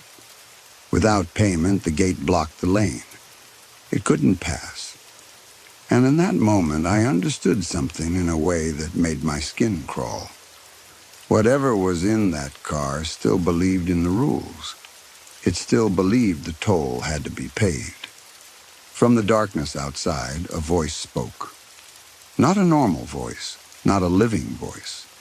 It sounded like shredded vocal cords full of fluid, like sound squeezed through mud, like it echoed up from the bottom of a well. 9 and 60, it whispered. Then, dragging through the air, it added, "Open the gate." I didn't move. I couldn't. Hot urine ran down my legs, soaking my uniform pants, and my mind didn't even have room for embarrassment. Something wet slapped against the glass above me. Thud. Then another. Thud. It was knocking. "Take the money," the voice pleaded, more desperate now, carrying an agony that didn't sound human. I opened my eyes just enough to look up. From my angle, through fog-steamed glass, I saw what was pressed against it. Not a hand, a piece of shattered skull, a chunk of a human head, still attached to ruined skin and fragments of a face, dragged against the window and leaving a smear of blood, sludge, and river filth. The thing had hauled itself part way out of the driver's window. Its crushed torso was pressed against the outside of my booth, like it was trying to crawl into me, trying to force its way through the glass to shove its bloody bill into the drawer. I slammed my eyes shut and started screaming a broken prayer. I don't even know what I said. I just made noise to drown out the sound of that wet knocking, to drown out the voice, to drown out my own thoughts. And then, finally, sirens. Highway patrol sirens tore through the fog, bathing the plaza in flashing red and blue light. The engine sound outside cut off. By the time troopers forced open my booth door and dragged me out, I was in shock, barely able to stand. The sky was starting to turn gray at the edges. The fog was thinning in patches. The right lane was empty. No Monza, no driver, nothing but wet asphalt and the smell of morning. They told me I'd had a breakdown from isolation. The company psychiatrist called it a dissociative episode from sleep deprivation and severe fatigue. They said the two identical bills were a memory lapse or a prank I couldn't process correctly. But there was one thing even they couldn't explain. When Sergeant Matthias inspected the exterior of my booth in daylight, his face went pale. On the tempered glass of my window, right at the height where the driver would have been leaning out, there was a thick stain crusted onto the surface, a clump of human hair mixed with river algae, pinned to the glass by a jagged splinter of skull bone. It stank of stagnant water. Maybe the money was an illusion. Maybe the fog and exhaustion and fear built a story my brain could barely survive. But that clump of hair and algae was real. And if there's one thing you learn working the graveyard shift in a place like Cervella, it's this. The dead don't always stop at the edge of the road. Sometimes they come back to finish the route they started. Sometimes they come back because they still believe a gate won't open unless someone does their job. And if you're the one sitting alone at night in a box of glass and plastic, you learn that you can't afford to leave the gate closed when the dead come to settle their accounts. Story 6. I never really liked ice cream. To be honest, I didn't like fast food in general. I was the kind of kid who'd rather eat something made at home, something warm that smelled like a real kitchen instead of grease and sugar. So when a new dessert shop opened near our neighborhood and everyone started talking about it, I didn't care at first. I heard the hype the way you hear background noise, friends at school saying it was different, neighbors saying the flavor was unlike anything else, people acting like the place had changed their lives. It sounded exaggerated, like the kind of thing people say when a new trend shows up and they want to feel like they discovered it early. The shop's name was the Pork Cattle. It was a weird name. Not funny weird. Just wrong. Like two words that shouldn't sit next to each other. The only reason anyone called it that, though, wasn't because they sold pork or anything like that. It was because of the shopkeeper. He had a nose that made people whisper, round and flattened, with a shape that looked almost like a pig's snout.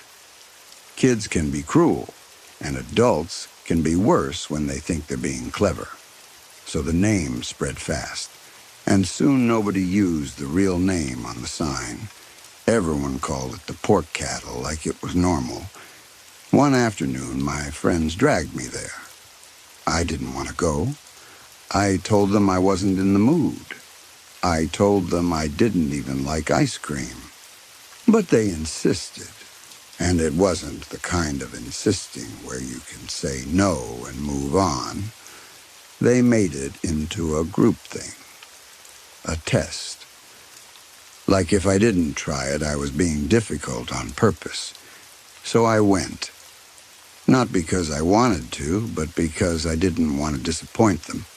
The shop was small, tucked between other buildings. The sign looked new, bright paint that hadn't had time to fade. The windows were covered from the inside, not fully blocked, but dim enough that you couldn't really see what was going on behind the counter. The place smelled cold, like a freezer. with a sharp sweetness underneath that reminded me of candy and something else I couldn't name. The shopkeeper watched us come in. He wasn't old, but he wasn't young either. I couldn't tell his age. His face was pale and smooth, and his eyes didn't really match the expression his mouth tried to make. When he smiled, it looked like a smile someone learned from watching other people. He leaned forward slightly and looked at me like he already knew I'd be the one to hesitate. "Eat this, kid," he said, voice low but cheerful, like he was sharing a secret. "An ice cream you can never have anywhere else." Then he handed me a bar. It wasn't wrapped the way store ice creams are wrapped. It was bare, like it had been pulled straight from a mold and handed over without anyone thinking about hygiene. The color was the first thing that made my stomach tighten. It was red. Not strawberry red, not cherry red. Red, red. Deep and glowing like it held light inside it. The kind of red you don't see in normal food. And it was already melting. Even though the air in the shop felt cold, the ice cream dripped down the stick like it didn't want to stay solid. It gave off a smell that instantly made me think of gym equipment. That rubbery, sweaty scent you get from a locker room or a weight bench that's been wiped down too late. I should have put it down right then. I should have lied and said I wasn't hungry. I should have walked out. Instead, I licked it once, and the world disappeared. I know how that sounds. I know people will assume I'm exaggerating or being dramatic, but there's no better way to describe it. One second I was standing in that shop with my friends watching me, and the next second I wasn't there anymore. I was somewhere else. A garden. Not a small one. Not a backyard with flowers, but something wide and beautiful. The kind of place you'd see in a movie. Sunlight poured down from a sky so blue it almost didn't look real. The air was warm and soft. The scent of flowers was everywhere. So strong it felt like you could taste it. There were people there too. A lot of people. But they weren't my friends. They weren't my family. They weren't anyone I recognized. They were strangers of different ages, different faces, different clothes. But they all moved like they belonged there. Like they'd been there for a long time. Someone laughed nearby and the sound was pure happiness. It didn't feel forced. It didn't feel complicated. It felt simple. Like the kind of joy kids have before they learn how the world really works. I looked down and realized I was holding a butterfly net. I don't remember picking it up. It was just there, like it had always been in my hand. And before I could even question it, I was running, catching butterflies.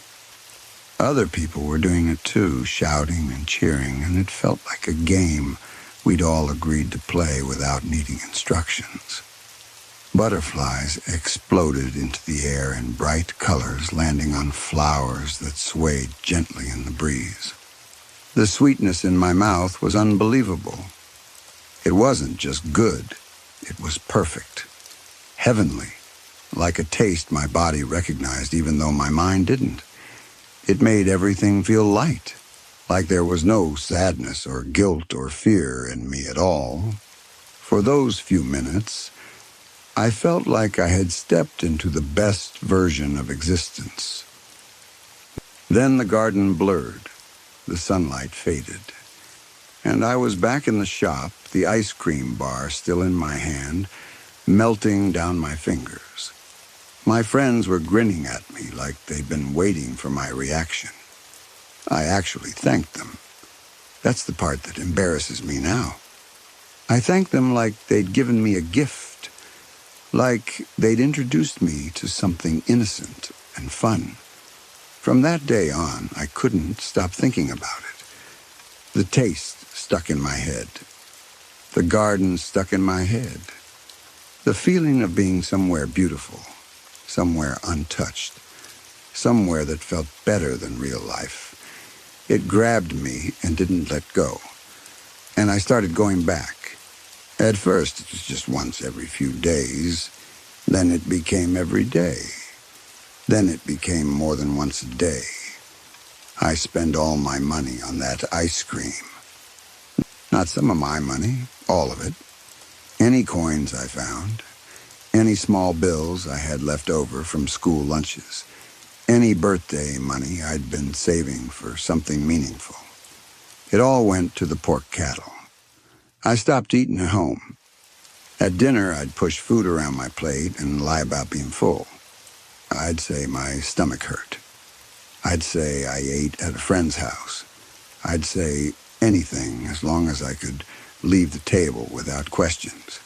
Because all I wanted was that red ice cream. And the shop's hours were strange.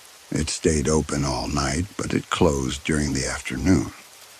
Most shops do the opposite. Most places make money when people are awake and walking around.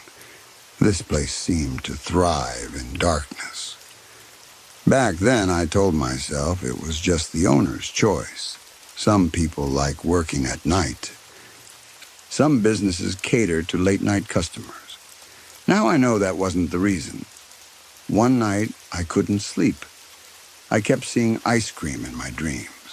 Red bars melting, the garden, butterflies, the taste, the feeling that nothing mattered except getting back there. I got out of bed and sat in the dark, my mouth watering like an animal thinking about food. But I didn't have money. Not enough for another one. I tried to tell myself to wait until morning, but the need was sharp, like a craving that scratched at the inside of my skull. I started thinking about where money existed in the house, where my parents kept it. And that's when I did something I'm still ashamed of. I went into my dad's room and took money from his wallet. My hands were shaking so badly I could barely pull the bills out without making noise. I kept expecting the bedroom light to snap on, expecting my dad to sit up and catch me. And he did. "Stop," he said, voice hard and tired. I froze like I'd been hit. He sat up, turned the lamp on, and looked at me with a mix of anger and disbelief that hurt more than any yelling could have. He scolded me, not with screaming, but with that disappointed tone parents use when they feel like they're watching their kid slip away from them. He told me eating ice cream could become an obsession, that it could ruin me, that I was acting different, that I was throwing away real meals and real sleep for something that wasn't worth it. I wanted to argue. I wanted to tell him he didn't understand. But I couldn't even explain it properly without sounding insane. In the end, he still gave me money. Not because he approved, but because I think he wanted to keep control of the situation. He wanted to see what I was doing, what I was chasing.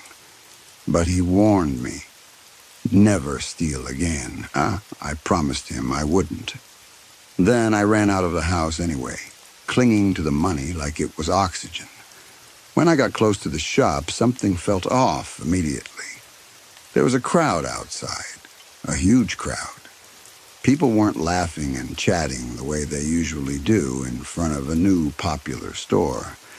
They were standing in a tight knot, faces pale, voices low and sharp. Some people were holding their phones up like they were filming. Some looked like they were about to cry. Others looked angry in a way that made their jaws tight. The shop was closed, and the shopkeeper was being led out by police. I stopped at the edge of the crowd, confused, my heart still racing from what I'd done. I grabbed the sleeve of someone near me and asked what was going on. The person looked at me like I was stupid for not knowing. They found out, they said. Found out what? Then they told me.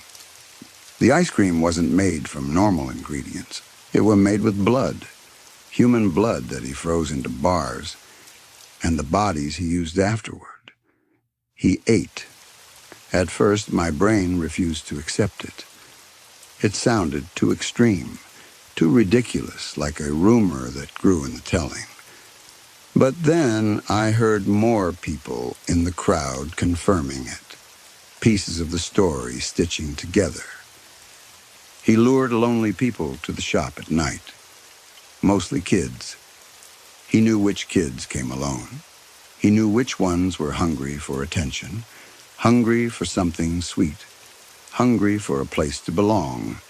He got caught because one of his customers found a tooth in their frozen ice cream. A tooth. Not plastic, not candy. A real tooth embedded in the red ice. After that, police searched his apartment. They found bodies, unidentified bodies, bags, freezers. Things no child should ever have to imagine. I stood there with the money in my pocket and felt like my insides were falling through me. I stumbled home and vomited until there was nothing left in my stomach. My throat burned. My eyes watered. My hands wouldn't stop shaking. I kept tasting sweetness in the back of my mouth even while I was vomiting, and that made me gag harder. My parents found out the next day, not from me, but from other people. News travels fast when something that horrible happens close to home. They sat me down and told me not to blame myself. They told me I didn't know. They told me something worse could have happened. They told me I could have been one of his victims. That sentence didn't really hit me until later, when I was alone in my room and the lights were off and my imagination had space to work. Then I saw it clearly. Me walking into that shop at night when nobody else was around.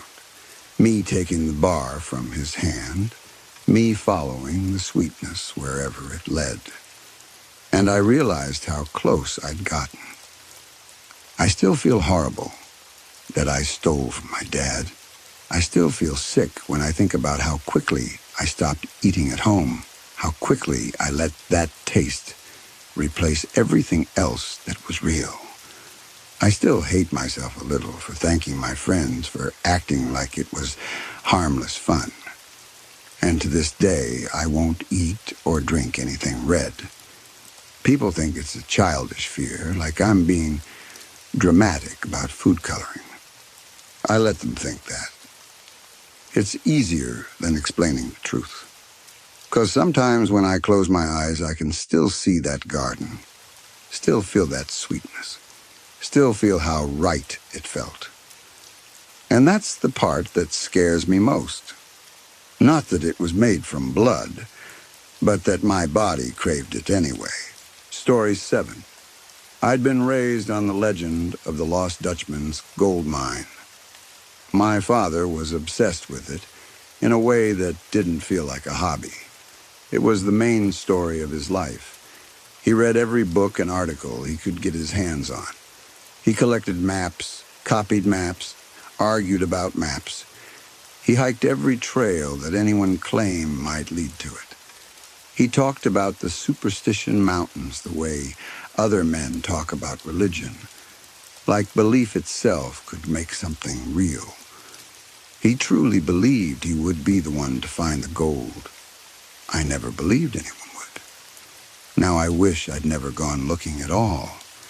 Even after my father was gone, I went back to the superstitions every year.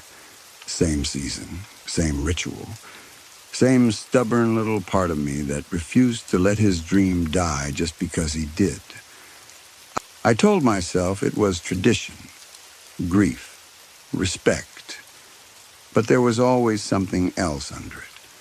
This quiet hope that maybe I'd come home with proof that he hadn't wasted his whole life chasing smoke.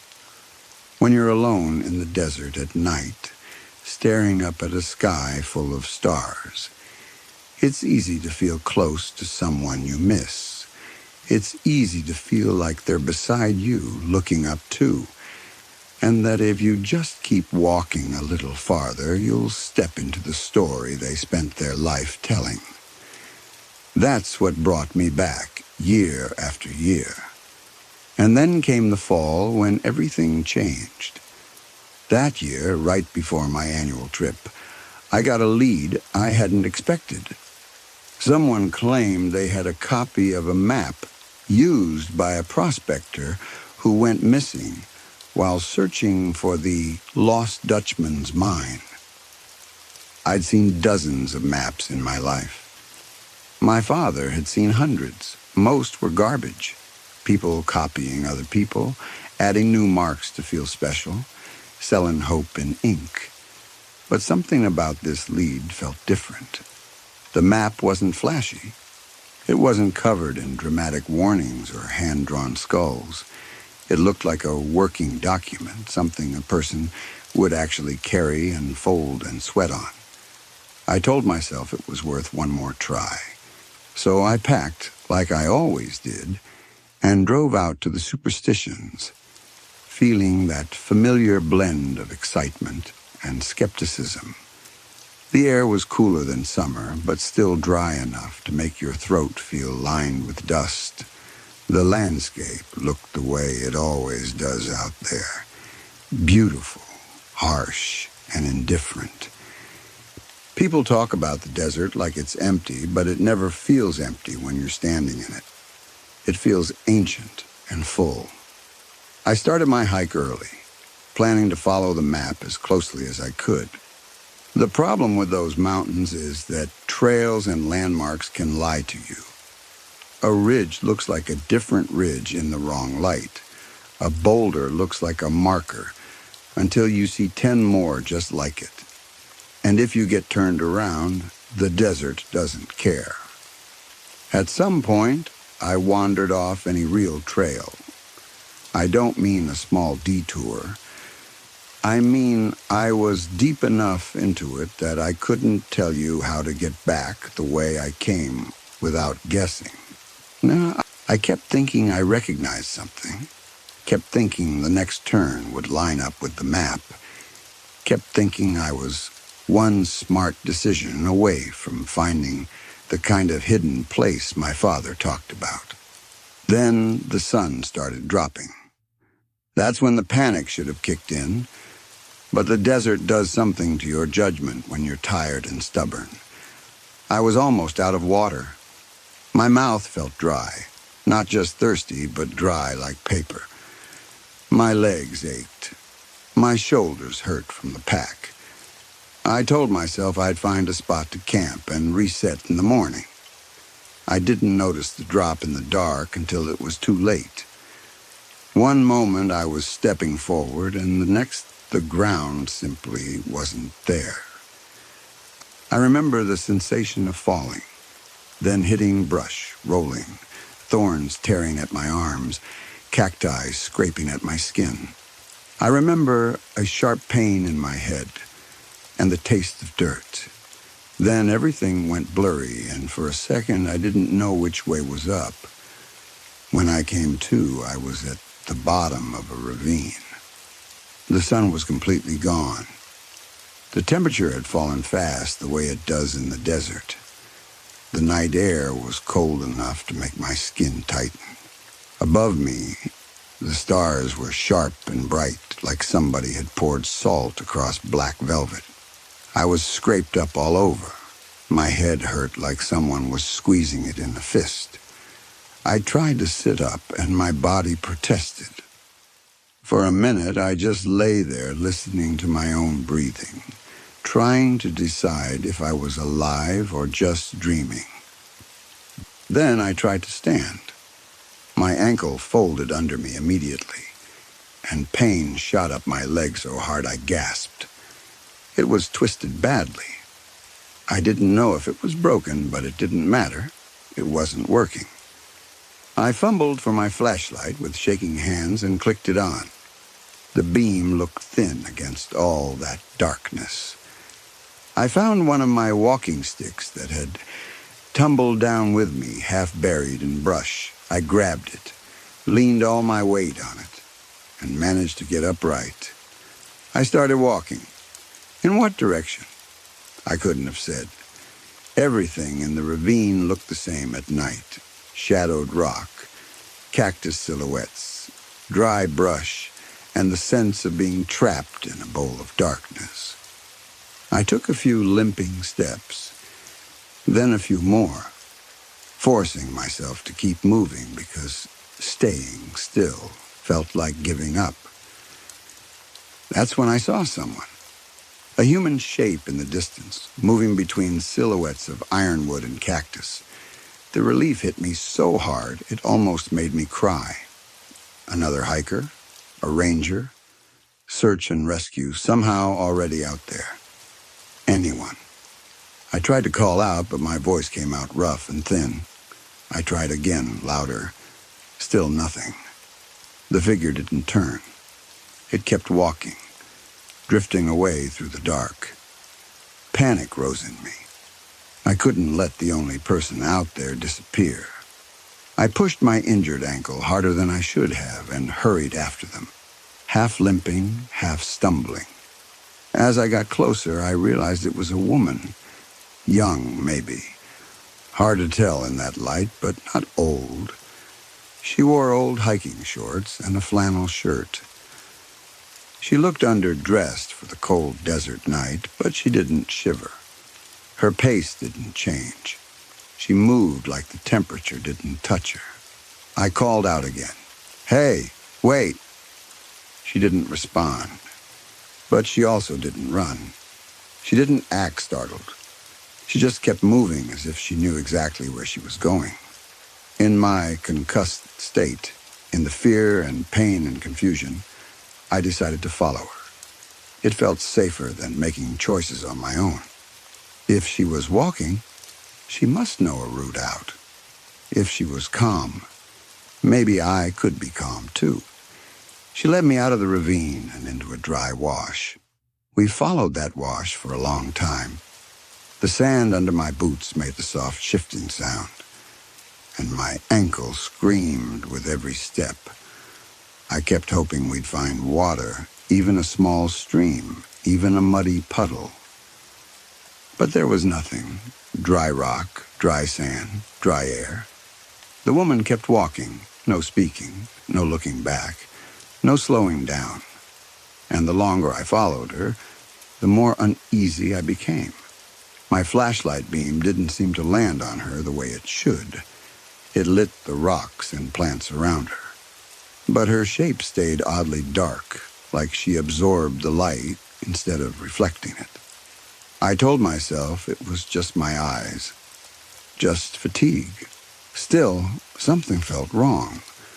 I started to wonder if she was leading me deeper into nowhere.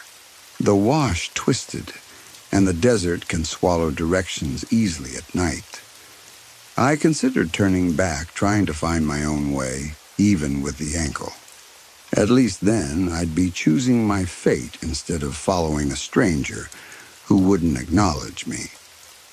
Just as I was about to stop and turn around, my light swept over something half buried in the sand. Something round, flat, and too perfect to be natural. I limped over and picked it up. In the light, it gleamed gold. An old Spanish doubloon, worn at the edges, stamped and real. I stared at it until my eyes watered. It didn't make sense. It felt like the desert had just handed me a piece of the legend. Some stories claimed Spanish miners had worked deposits in those mountains long before the Dutchman ever did. Most people wrote that off as romantic detail, something added to make the myth feel older. But I was holding proof in my hand. In that moment, every fear I'd had about the woman vanished. Suspicion turned into adrenaline. My thoughts narrowed to one bright, stupid sentence. There has to be more. I shoved the coin into my pocket and hurried after her again, trying to catch up. No matter how fast I moved, she stayed just ahead. It wasn't like she was running. It was like the distance between us refused to close. I'd speed up, stumble, force myself onward, and she'd remain at the same far drifting point in front of me. We walked like that until the wash ended near the base of a hill where rocks jutted out in a rough outcropping. The air shifted there. The night seemed quiet, not in a peaceful way, but in a sudden, tense way. No insects, no distant calls, no normal desert sound. I felt watched again, but this time it wasn't a vague feeling. It was sharp, like a pressure against my skin. I turned my light around slowly, searching the edges of the darkness. Nothing. Then I turned back. The woman was gone. Just gone, as if she'd stepped out of existence the moment I looked away. I stared at the rocks, trying to find where she could have gone. I swept the flashlight beam across the outcropping, and that's when I saw it. A narrow opening between stones, a cave entrance, tight and dark. My first thought was that she'd gone inside. My second thought was that the gold was inside too. And my third thought, the quiet one, was that I should not go in there. But curiosity and greed, those twin engines that drive every Lost Dutchman story, pushed me forward. I squeezed into the cave sideways, shoulders scraping rock. Once inside, the space widened enough for me to stand. The temperature changed immediately. The air was warmer, damp and stale. After the cold desert night, the warmth should have felt good. Instead, it made my stomach turn. The cave stretched deeper than I expected. It bent into the mountain, disappearing around curves. My flashlight beam couldn't find an end. On the ground were scattered pieces of old gear, fragments of hiking equipment, scraps of mining tools, an old-style flashlight that looked like it belonged in the 50s, a rusted pickaxe head, a single hiking boot that looked newer, like someone had lost it recently. No gold in that first stretch, but the presence of gear told me something important. People had been here. People had come in, and at least some of them hadn't come back out with all their things. I thought I heard a scraping sound deeper inside. Soft, rhythmic, like something dragging over stone. Footsteps, maybe. I assumed it was the woman moving farther in. I limped deeper, following the sound. The cave kept going. Every time I thought I had to be close to the end, it turned again. The scraping stayed just ahead, never quite letting me catch it. Along the way, I found more signs of other travelers, metal bits, straps, old cloth, things dropped in a hurry. Then my foot caught on something, and I went down hard, pain flaring in my ankle. I shined the light down and froze. It was a human skeleton. Not clean, not ancient. The bones were exposed, but dried gray flesh still clung in places. Hair still hung from the skull in wisps. The sight punched the air out of me. Then I saw the clothes, old hiking shorts, a flannel. The same outfit the woman had been wearing. My mind tried to resist the conclusion, but it landed anyway, immediate and solid. That was her, or what was left of her. The woman I'd followed wasn't alive, not in the way I understood life. Somehow she'd been walking, leading me, pulling me deeper, and her body had been lying here the whole time. The cave seemed to tighten around me. The darkness felt closer. I wanted to leave right then, to crawl back out and never come near this place again. Then my flashlight beam caught something reflective ahead, deeper in. I couldn't stop myself. I had to see what it was. I limped forward into a larger chamber, and my jaw dropped. Gold. Not a little. Not a few coins. Gold scattered across the ground like someone had spilled it. Nuggets and coins glinting in the light. And on the cave wall, a gold vein as thick as my thigh, running into darkness beyond the reach of my beam, disappearing into the mountain like a promise. It was enough to make a person rich beyond any sane dream. And for a few seconds, standing there with my mouth open, I forgot fear entirely. I forgot skeletons. I forgot the woman. I forgot the strange quiet outside. My father's voice echoed in my head, his obsession suddenly made real. Then I heard the scraping again. Only now it wasn't footsteps. It was closer, and it was accompanied by breathing, deep, raspy breathing from the darkness beyond the chamber. I froze so completely I felt locked into the rock. Slowly I raised my flashlight toward the sound. For a moment I barely saw it.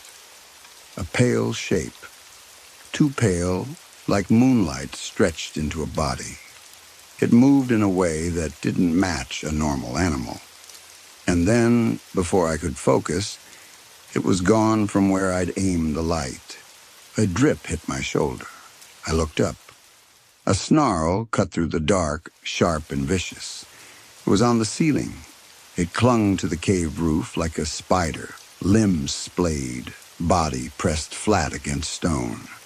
In the light, it looked wrong, pale and hairless with huge ears and a face that didn't have eyes the way it should. Just smooth blankness where eyes belonged, or pits that swallowed the beam. I couldn't make sense of it. And my brain tried to shut down the image like a rejection. My boots scraped as I backed away. It lunged. It came down fast, a blur of pale flesh and claws. I swung my flashlight like a club and hit it with the heavy end. The impact jolted my arms. It dropped to the ground with a sound like a wet sack hitting stone. I didn't wait to see if it got back up. I ran. Not toward the exit, deeper into the cave because panic doesn't always choose the best direction. I stumbled, caught myself, forced my injured ankle to obey through sheer terror. Behind me, I heard it skittering, not running on the floor, moving along walls, claws scraping stone.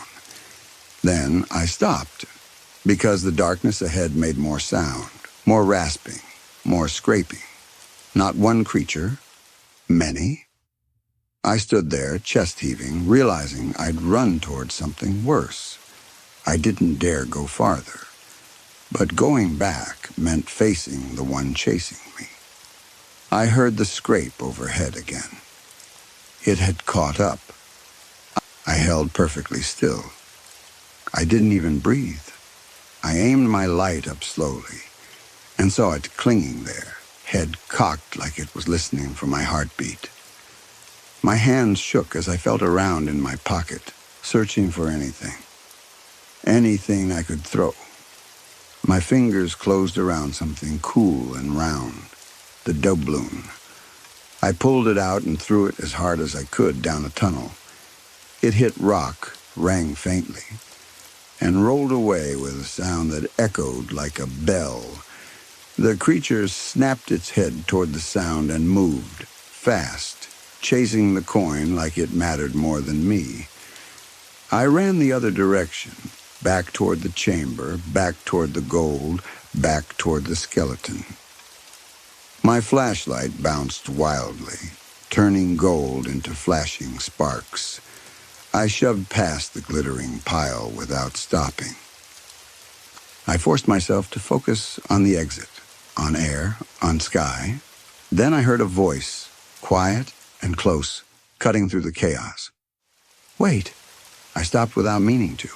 My body froze at the sound because it wasn't a growl. It wasn't a rasp. It was human. A soft glow appeared just beyond the chamber, near where the bones lay. I stepped closer, and there she was, the woman, standing beside her own skeleton. For the first time, I could see her face clearly. She was beautiful in a tired way, like someone who hadn't slept in years. Her eyes looked heavy with something deeper than sadness. She didn't glow like an angel. She looked like a person been left behind. "This cannot be my final resting place," she whispered. Her voice was thin, almost breaking. "Please, take my bones out of this place. I wish to sleep where I can be in the sun." Down the tunnel, I could hear scraping again, approaching, multiplying.